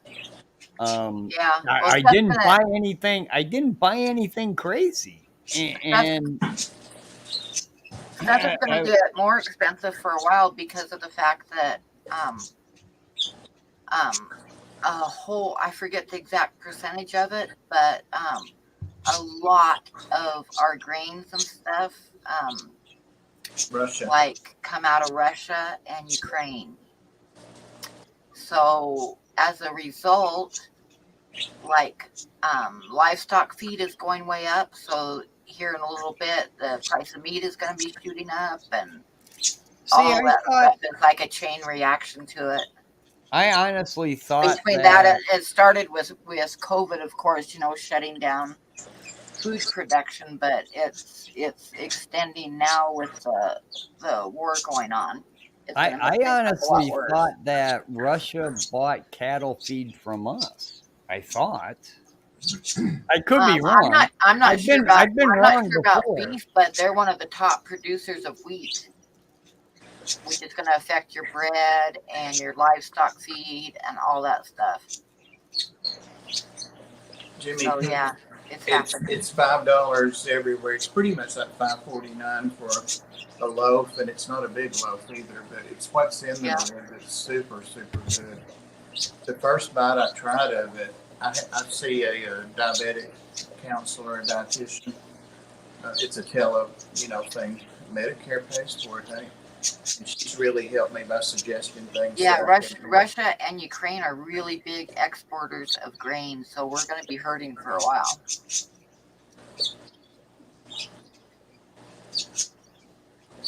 Well, I honestly thought we shipped over more grain to Russia than they could produce themselves. But no, evidently I'm wrong. No, Russia's a big producer. We sell. Well, what in the hell are we producing out west that's draining Lake Mead? What are we producing if we're not producing grain? Well, we still sell to a lot of the world, plus our own. But like say, Russia is a big producer too.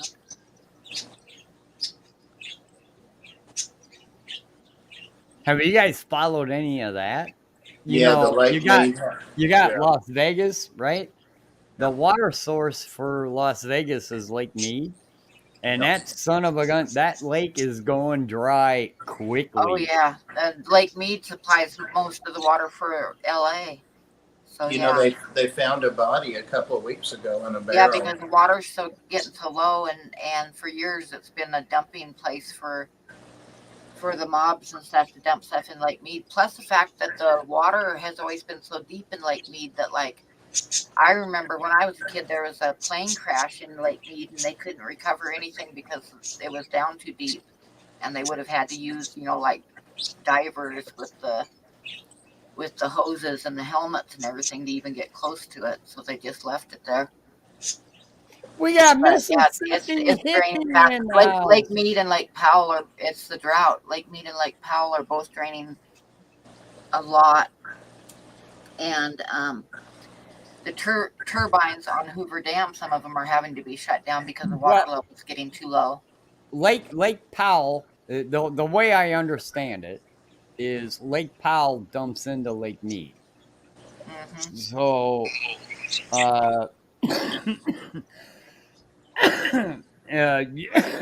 damn it, son of a bitch. You get to generate electricity twice by the same water. It goes through the Lake Powell Dam, it turns the turbines, and then it gets to Lake Mead. Lake Mead gets a turn of turbines, and the water, goes on down the way. So you're generating twice the electricity with the same amount of water.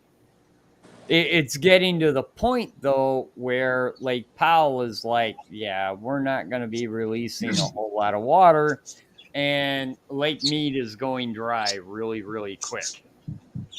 Yeah, I think they basically shut the drain off from Lake Powell to Lake Mead, so Lake Mead's getting sacrificed to save Lake Powell. It's a crazy situation, man. I'm glad I do not live out west because your water prices have got to be sky high. Yeah, My brother hoards it. they need to get started on the desalination of ocean water like now. Yeah. Well, Lake Mead is mostly fed by the Colorado River, but that's dropping too because of the drought. So Yeah. I used to spend a lot of time at What Lake. do you? Here's an honest to God question for chat and the people on panel. What do you pay for your water? I mean that's the one thing that we have to have as fish keepers is water, and we do a lot of water changes. So, what do you guys pay for water?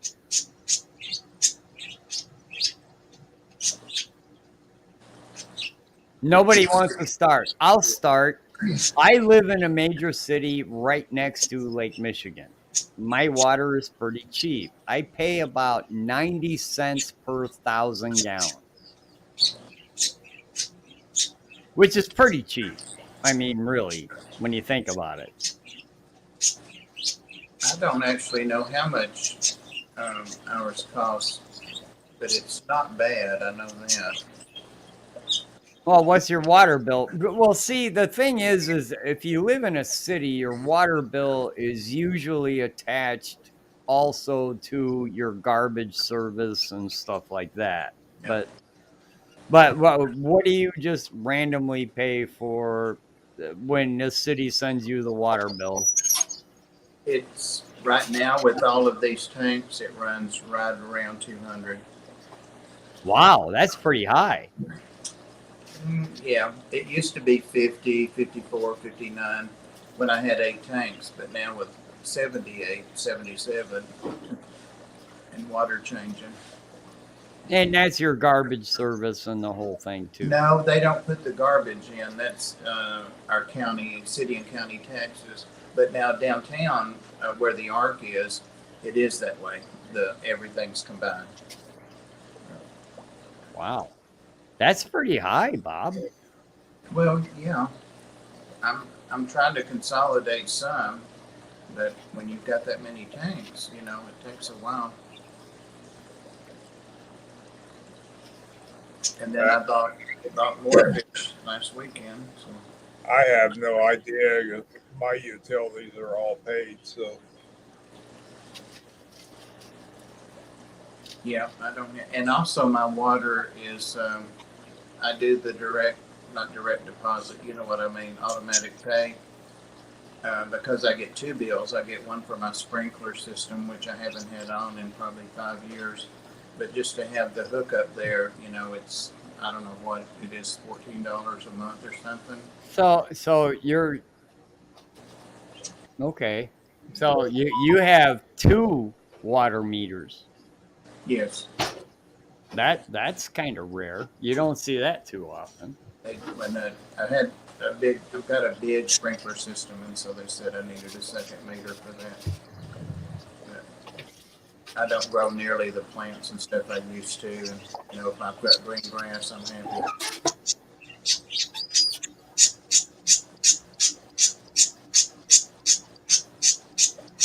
But I never actually see the Them birds crack me up, man.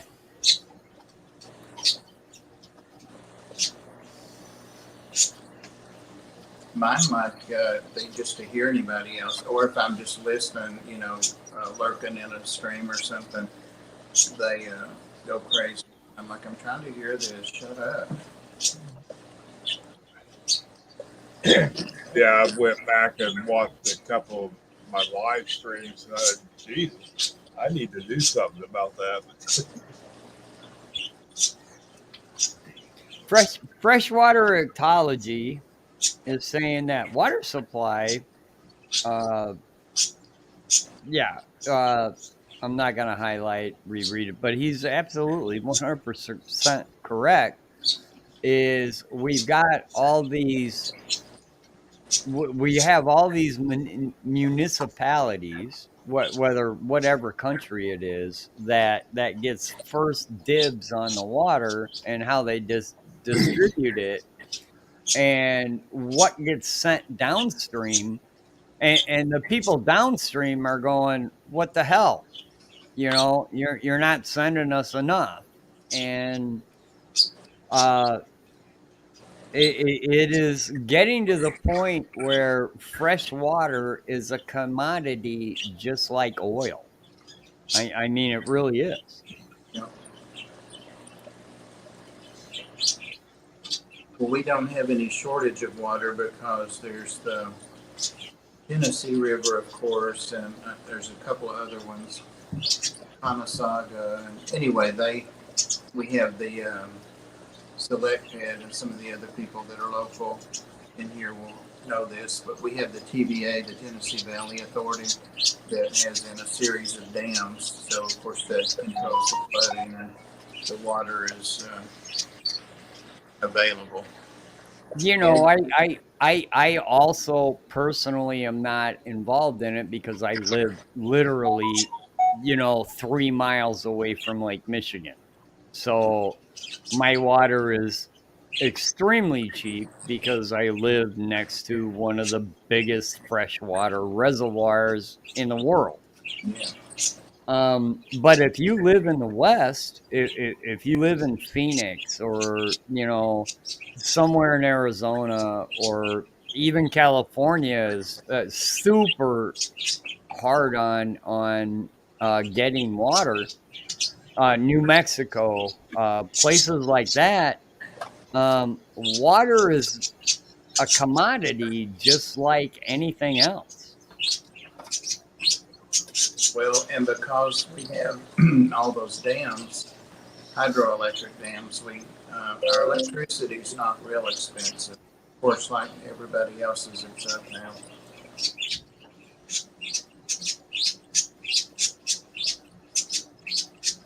Everything's up.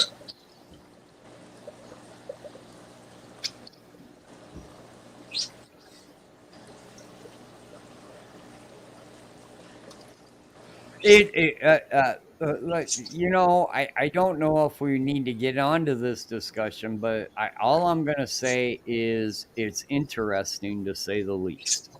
It's very interesting to see how this is going to play out. Yep. You mean inflation? Yeah, no, the water in the West. Oh, okay. Yeah. Yeah, my brother has been storing water for a long time now.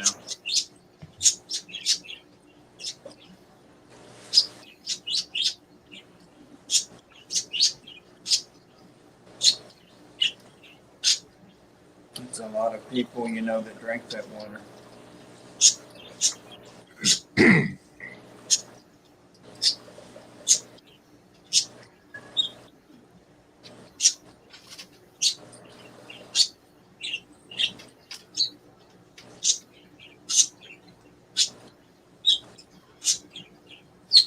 That's why it's so critical, like Lake Powell and Lake Mead, because there are so many people that depend on that water that.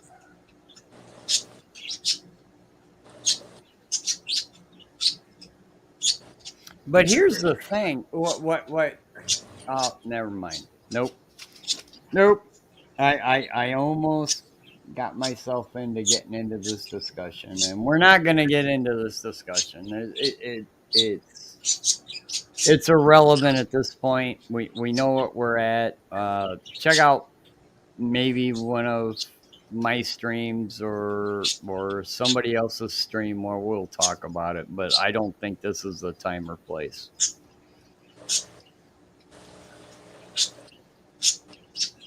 Yeah, Mickey, and we're getting less snowfall here every year too. This year we hardly got any snow at all.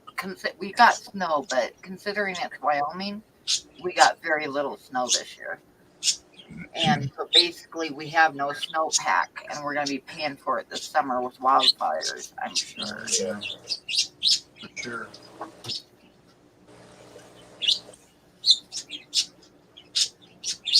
Here in Tennessee, we haven't had any drought that I'm aware of yet. Seems like it's always raining. It seems to be the last weather map I looked at. It seems to be the western states are the hardest hit.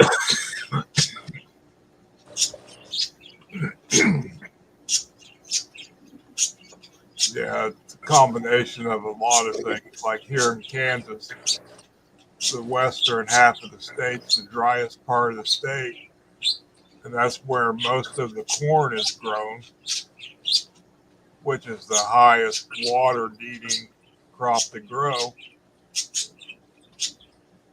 So we got to get smarter about it where we grow stuff too.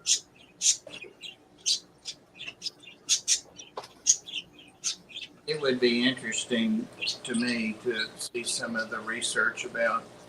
I know the different genetically engineered corns are out there, but I'm sure they've done corns that are drought tolerant. Or at least I hope they have.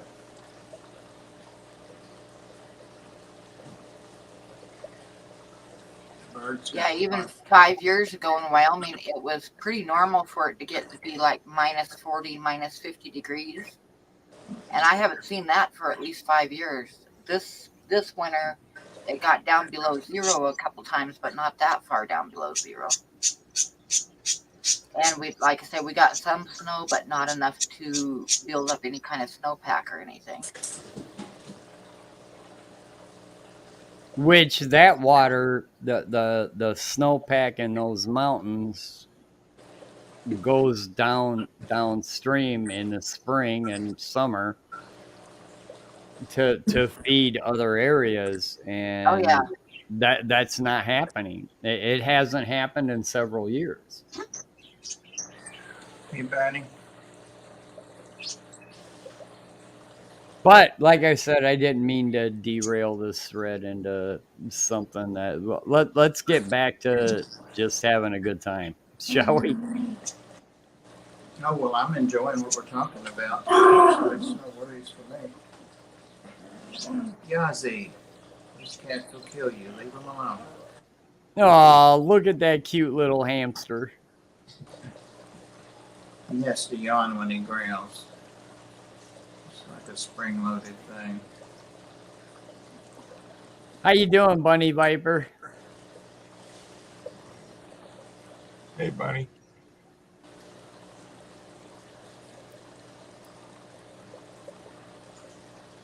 I have personally watched the Columbia spills. Bunny Viper has the best handwriting in the Fishfam. I agree. I agree with that. I've never seen Bunny Viper's handwriting, so I can't say.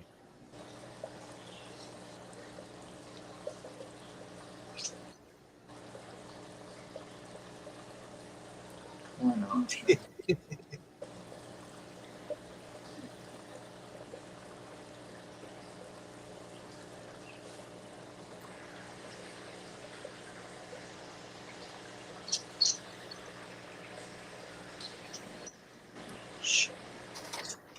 okay, I'll be right back. I need to make a cigarette.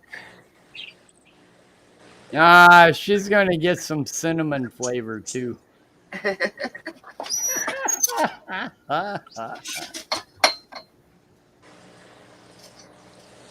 Bet she got some coffee too with those groceries.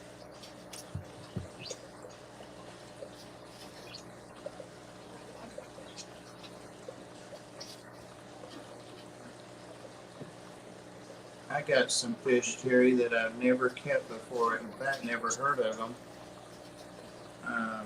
And now I'm not sure they're no, they're not. They're Cyclosoma Dumeri. I think that's, and they're a South American cichlid. I got 8 of them at the auction What made you do that? because they were beautiful cichlids and they really were in distress. They were bagged incorrectly. The guy that we went to see, Oh, um, was this at an auction or? yeah, it was in Atlanta at the Fish Club there, and Mitchell Broom, that I'd met at our local fish auctions before. He spoke on our Sunday night stream a couple of weeks ago, and our club went down there. Actually, our Chattanooga club was invited to come down for it. So, and there was a presentation from NANFA that was really good. I videoed the whole thing. That's one thing that you don't. You know, we talk about our fish swaps and we talk about our fish auctions, but you don't see the people that work in the background. And you'd be surprised how many, uh, I don't know, maybe new hobbyists that don't necessarily bag their stuff up properly, or they don't package them the way it should be done. And there are people there on site. They instantly know, all right, this bag's losing air. You know, the whole thing. They have bags on standby, rubber bands ready to go. They rebag the product, or you know, whatever that particular person is selling, and they just let it go. They don't even say a word. They just, Here you go. Now it's done properly. Here you go." Well, Where our those people don't get any credit at all. our guests had well, they weren't doing it at this one, but this bag, there was a large bag. It was double bagged, and it was water air ratio appropriate. But there were 8 fish in it, and there should have been no more than 2, 3 of the smaller ones, but 8 fish. A couple of them were 4 or 5 inch fish, and there were 2 proven pairs in there, and they were just really, you could, they weren't gasping, but the water was just nasty. But when they came up, nobody bid on them, and I thought, I love South American cichlids. I've never heard of these. They're gorgeous fish, even in distress. So I got them $5, and they're not even aggressive fish, for South Americans. But I've got them in this 75 over here with some rope fish and a knife fish. I can't catch the Cuban cichlid to get it out of there because it picks at them.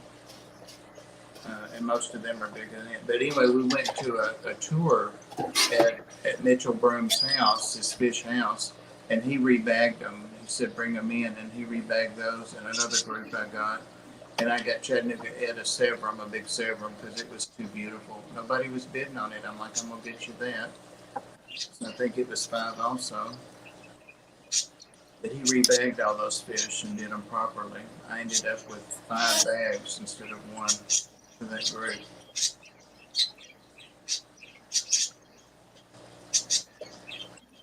Ginger made a killing, Ginger Grace. I don't even know how many things that girl got. Plants, all kinds of fish.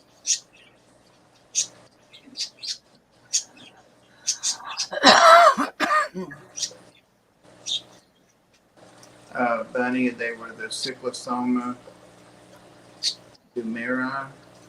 It's Demurai, I think. I'm not sure about that last word. And of course, there are a lot of Cyclosomas, but they kind of look like a larger,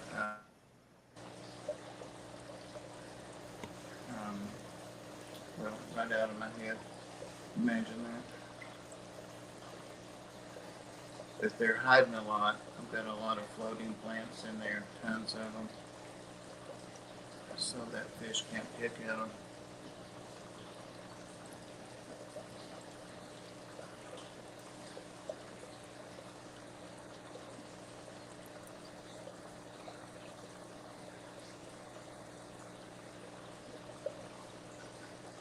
It's awfully quiet out there. Hey, Jim. Yeah, I'm catching up with the chat. June. Hi, BJ. EJ, we're talking about fish. Were we really? We were talking about Bob, but then he came back, so we had to quit. And you're too sweet to be talking like that.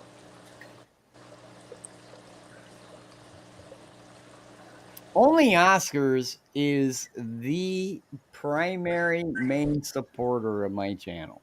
So I have to shout out Only Oscars Of because course. Only Oscars, honest to God, all by her lonesome is supporting my channel. Well, don't piss her off. Oh, give me time. I'm sure I will.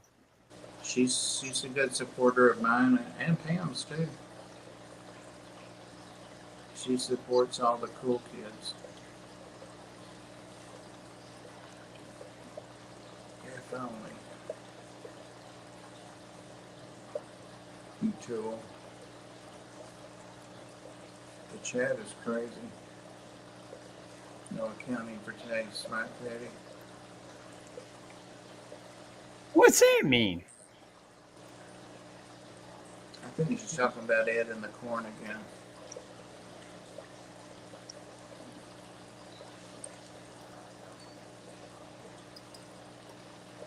Ed was here, but he went to eat some corn. He got hungry. Wait a minute. Corn or porn? Well, probably both. Corn. You know, Ed's a little deviant. I asked the wrong questions at the wrong time. Corn porn is for people with big ears. Is that what it is? You gotta Yeah. have big ears?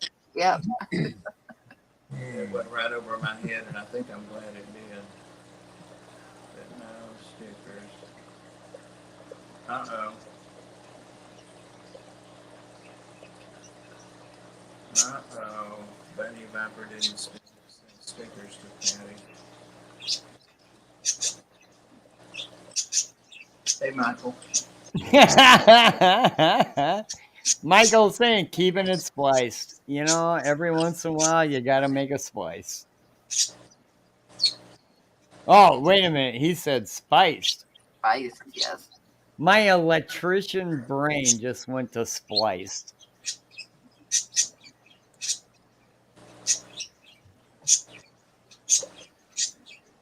Oh, God, I should shut up now. Those birds seem to have a little song or a rhyme or something going. You could just about dance to that.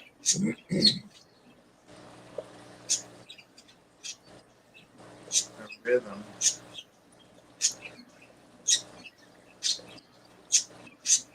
Yeah, they're just sitting there together having a conversation. Have you guys priced tropical fish lately? Yes. For sure. I honestly saw tiger barbs, right? One of the cheapest fish you could actually ever buy. They wanted like $10 each for tiger barbs. Is that in LFS or online? Yeah, liveaquaria.com. I think they're a little pricey anyway. Well, they're both. Sometimes they're cheap, sometimes they're overpriced, but this was like ridiculously overpriced. And I'm like, you got to be kidding me. Yeah, you can get those for 2 or 3 for $10 all day long. To me, a standard tiger barb in a local fish shop should be like $1.99. But not lately. Patty, nobody else is going, so we have to. We have to. I mean, when did they? Believe it or not, they were selling like the green tiger barbs, right, for $1.99, but the standard, striped, the traditional tiger barb, they wanted like $10 a piece for, and I just I don't get it. It's got to be an availability issue. Yeah. Now, did the pandemic have something to do with this? I don't know.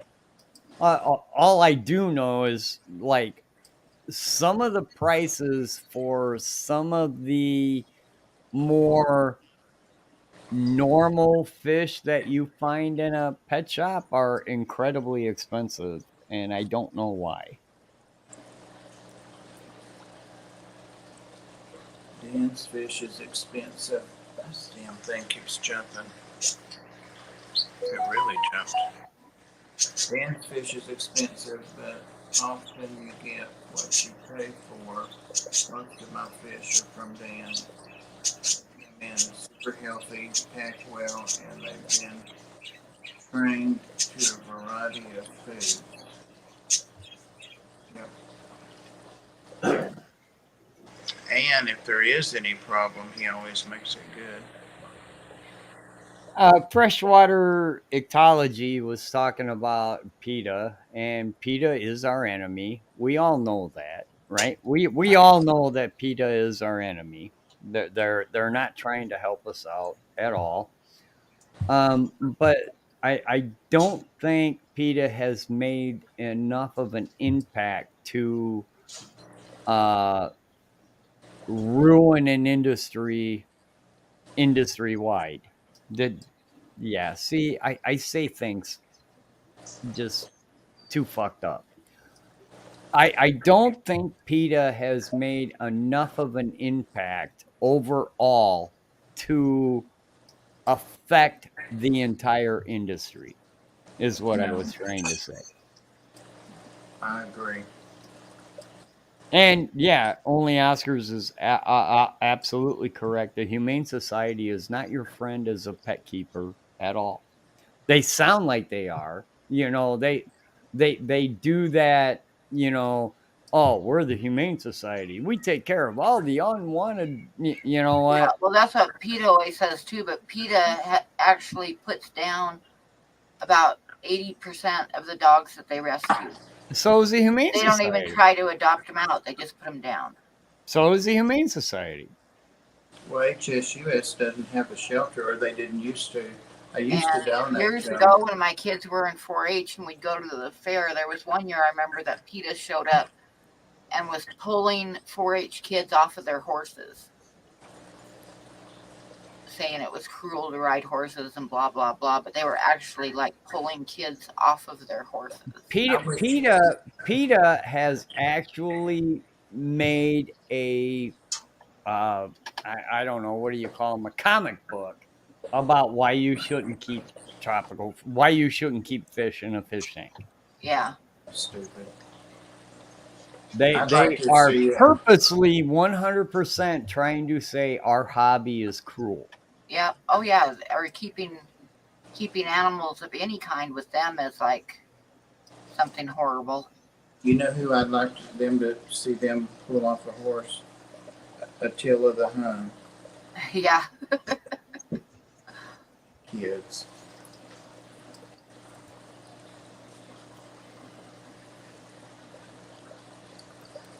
What is that, Mike? That looks like a shed. That's a pretty good shed too. Domino shed today. I remember one year they showed up all there. at the yearly parade where I lived, and we always had parade and the rodeo that weekend and stuff. And PETA showed up at the parade, and they had people going down the road during the parade handing out flyers about how cruel rodeos are. And I was sitting with one of my friends, and they handed her a flyer. And most normal people would just toss it or whatever, but she like chased him down and gave the flyer back to him. She actually chased him down the street to give him the flyer back. Oh. I'll be right back. Oh, I didn't think about PETA and the rodeo. Oh yeah, they're really bad. I know they were about the circus. The circus, I was not so sure about it. There was some cruelty, maybe. But yeah, they showed up at the county fair too. So yeah.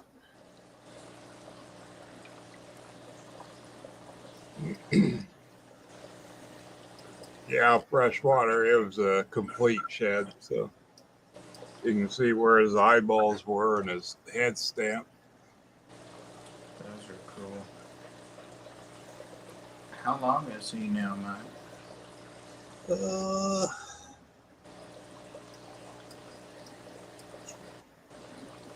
That long? About that long. I'd say probably about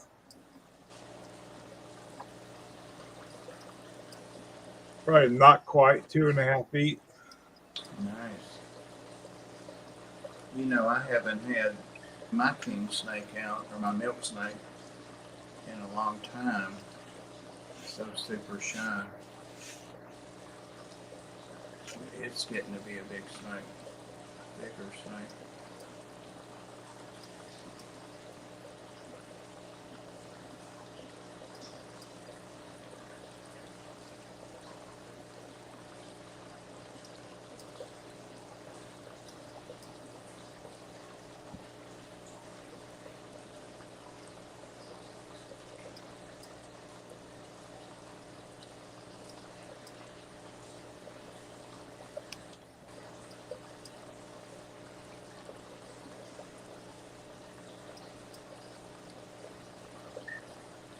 Yeah, I saw a video of a lady that got side kicked in the head. It looked like it hurt bad. And the horse looked back at her to make sure it was going to land the kick.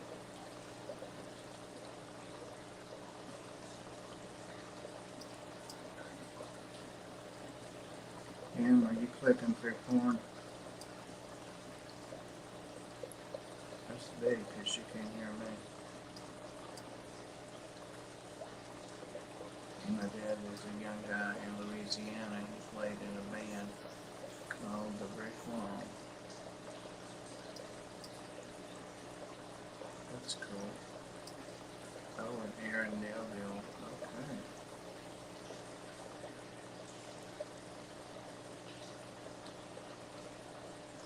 Pam, you know, I wonder what time it is. Like 8:15, 8:20. Something like that. Dan goes live at 9. So we probably should conclude fairly soon.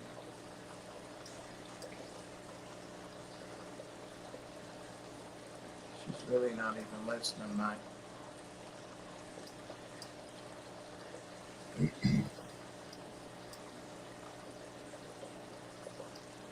Walking horse.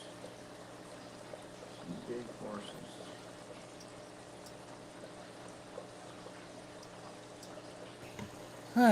Well, that was a lot of fun.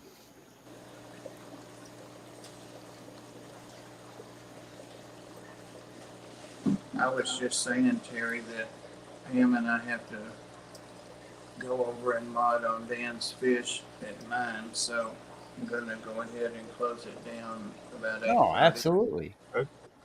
What's Dan's fish giveaway this week? I don't know. I hadn't looked. I saw it, but I forgot what it was. Yeah. Man, you know what broke my heart was last week. He had the big giveaway, right? It was an anonymous donor, $200 or something, right? Yeah. Yeah. And he did the. I honestly think he needs to do his giveaways at random times. I get it, but I watched after the giveaway. I watched the numbers drop, and I knew it was going to happen. And right after the giveaway and the person won, I just watched all those numbers drop. And I'm like, Dan's one of the best fish keepers I have ever watched. That guy, he's not a plant guy. And he says right out the get go, I'm not a plant guy. I'm a fish guy. And he keeps a certain type of fish too. You know, he's not an African cichlid guy. You know, he's a soft water fish guy, but he's one of the best in the business. He speaks multiple languages, so it makes it easier for him to import stuff. And he's a guy you need to know. He's a guy that I have bought fish from him, and those fish came out fantastic. Yeah. Um, it broke my heart that they're not there to actually watch what you can learn from the guy. They were just there for the giveaway, and then after the giveaway, I just watched the numbers drop, and I was like, really? You guys got it. You guys got a chance to listen to one of the best guys in the hobby, but yeah, you're just here for a giveaway. It is what it is, and it's just that's how I feel about it. It's just me though. I'm a moron with a fish tank. A couple of weeks ago, he did it like right out of the chute, like 15 or 20 minutes in, and then people kept coming in and putting in, whatever the hashtag was. And they didn't know that the giveaway had already been done. Yeah, he said he felt like he ought to reward the ones that came, for the string. So, This week he's giving away some rice fish, the orange ones. oh, nice. I don't have rice fish right now. And I don't need them either. There's the link for Dan's too. Well, Bunny Viper, that's Dan's Fish has been doing that giveaway for a really long time. Even before, he started the new facility. He's been doing that giveaway for a really long time. And I don't know, it's kind of his thing. And I 100% get that, are the people there just for the giveaway? You know what? If they are, they are. He's doing the giveaway for the reason to bring people in. What gets me though is that the people that are there for the giveaway don't understand just how knowledgeable of a fish keeper that guy really is. I've learned a ton from that guy. Oh, me too. All the time.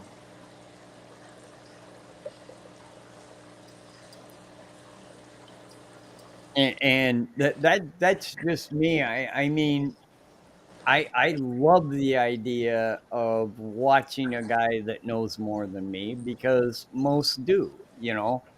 I don't claim to be an expert at any of this. My entire life's journey in keeping fish has just been a journey. I learn as I go, and to be able to interact with a guy like Dan that has that knowledge, I just consider that a bonus. For sure. I'm glad that he goes an hour and a half. And he's been getting all the questions answered lately, so that's great.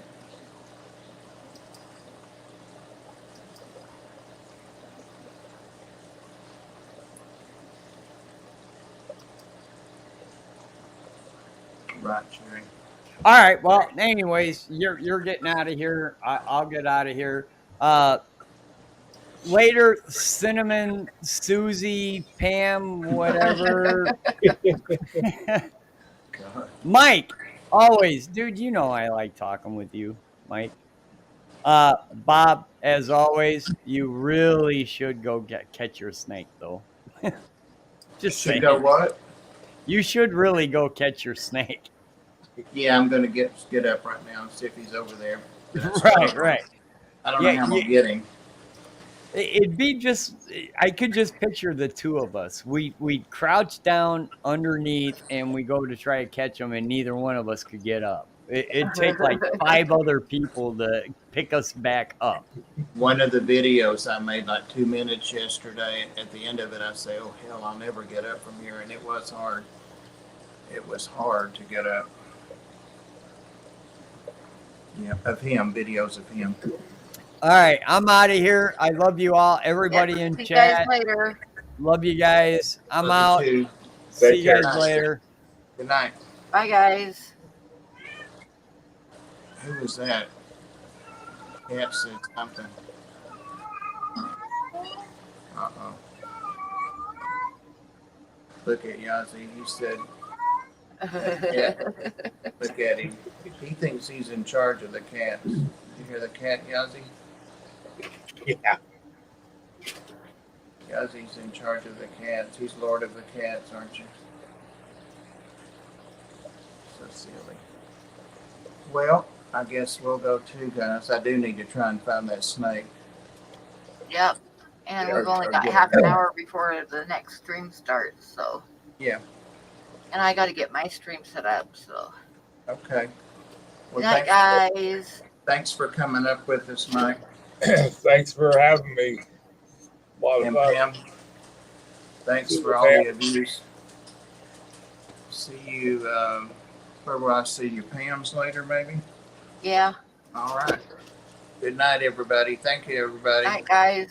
Night, everybody.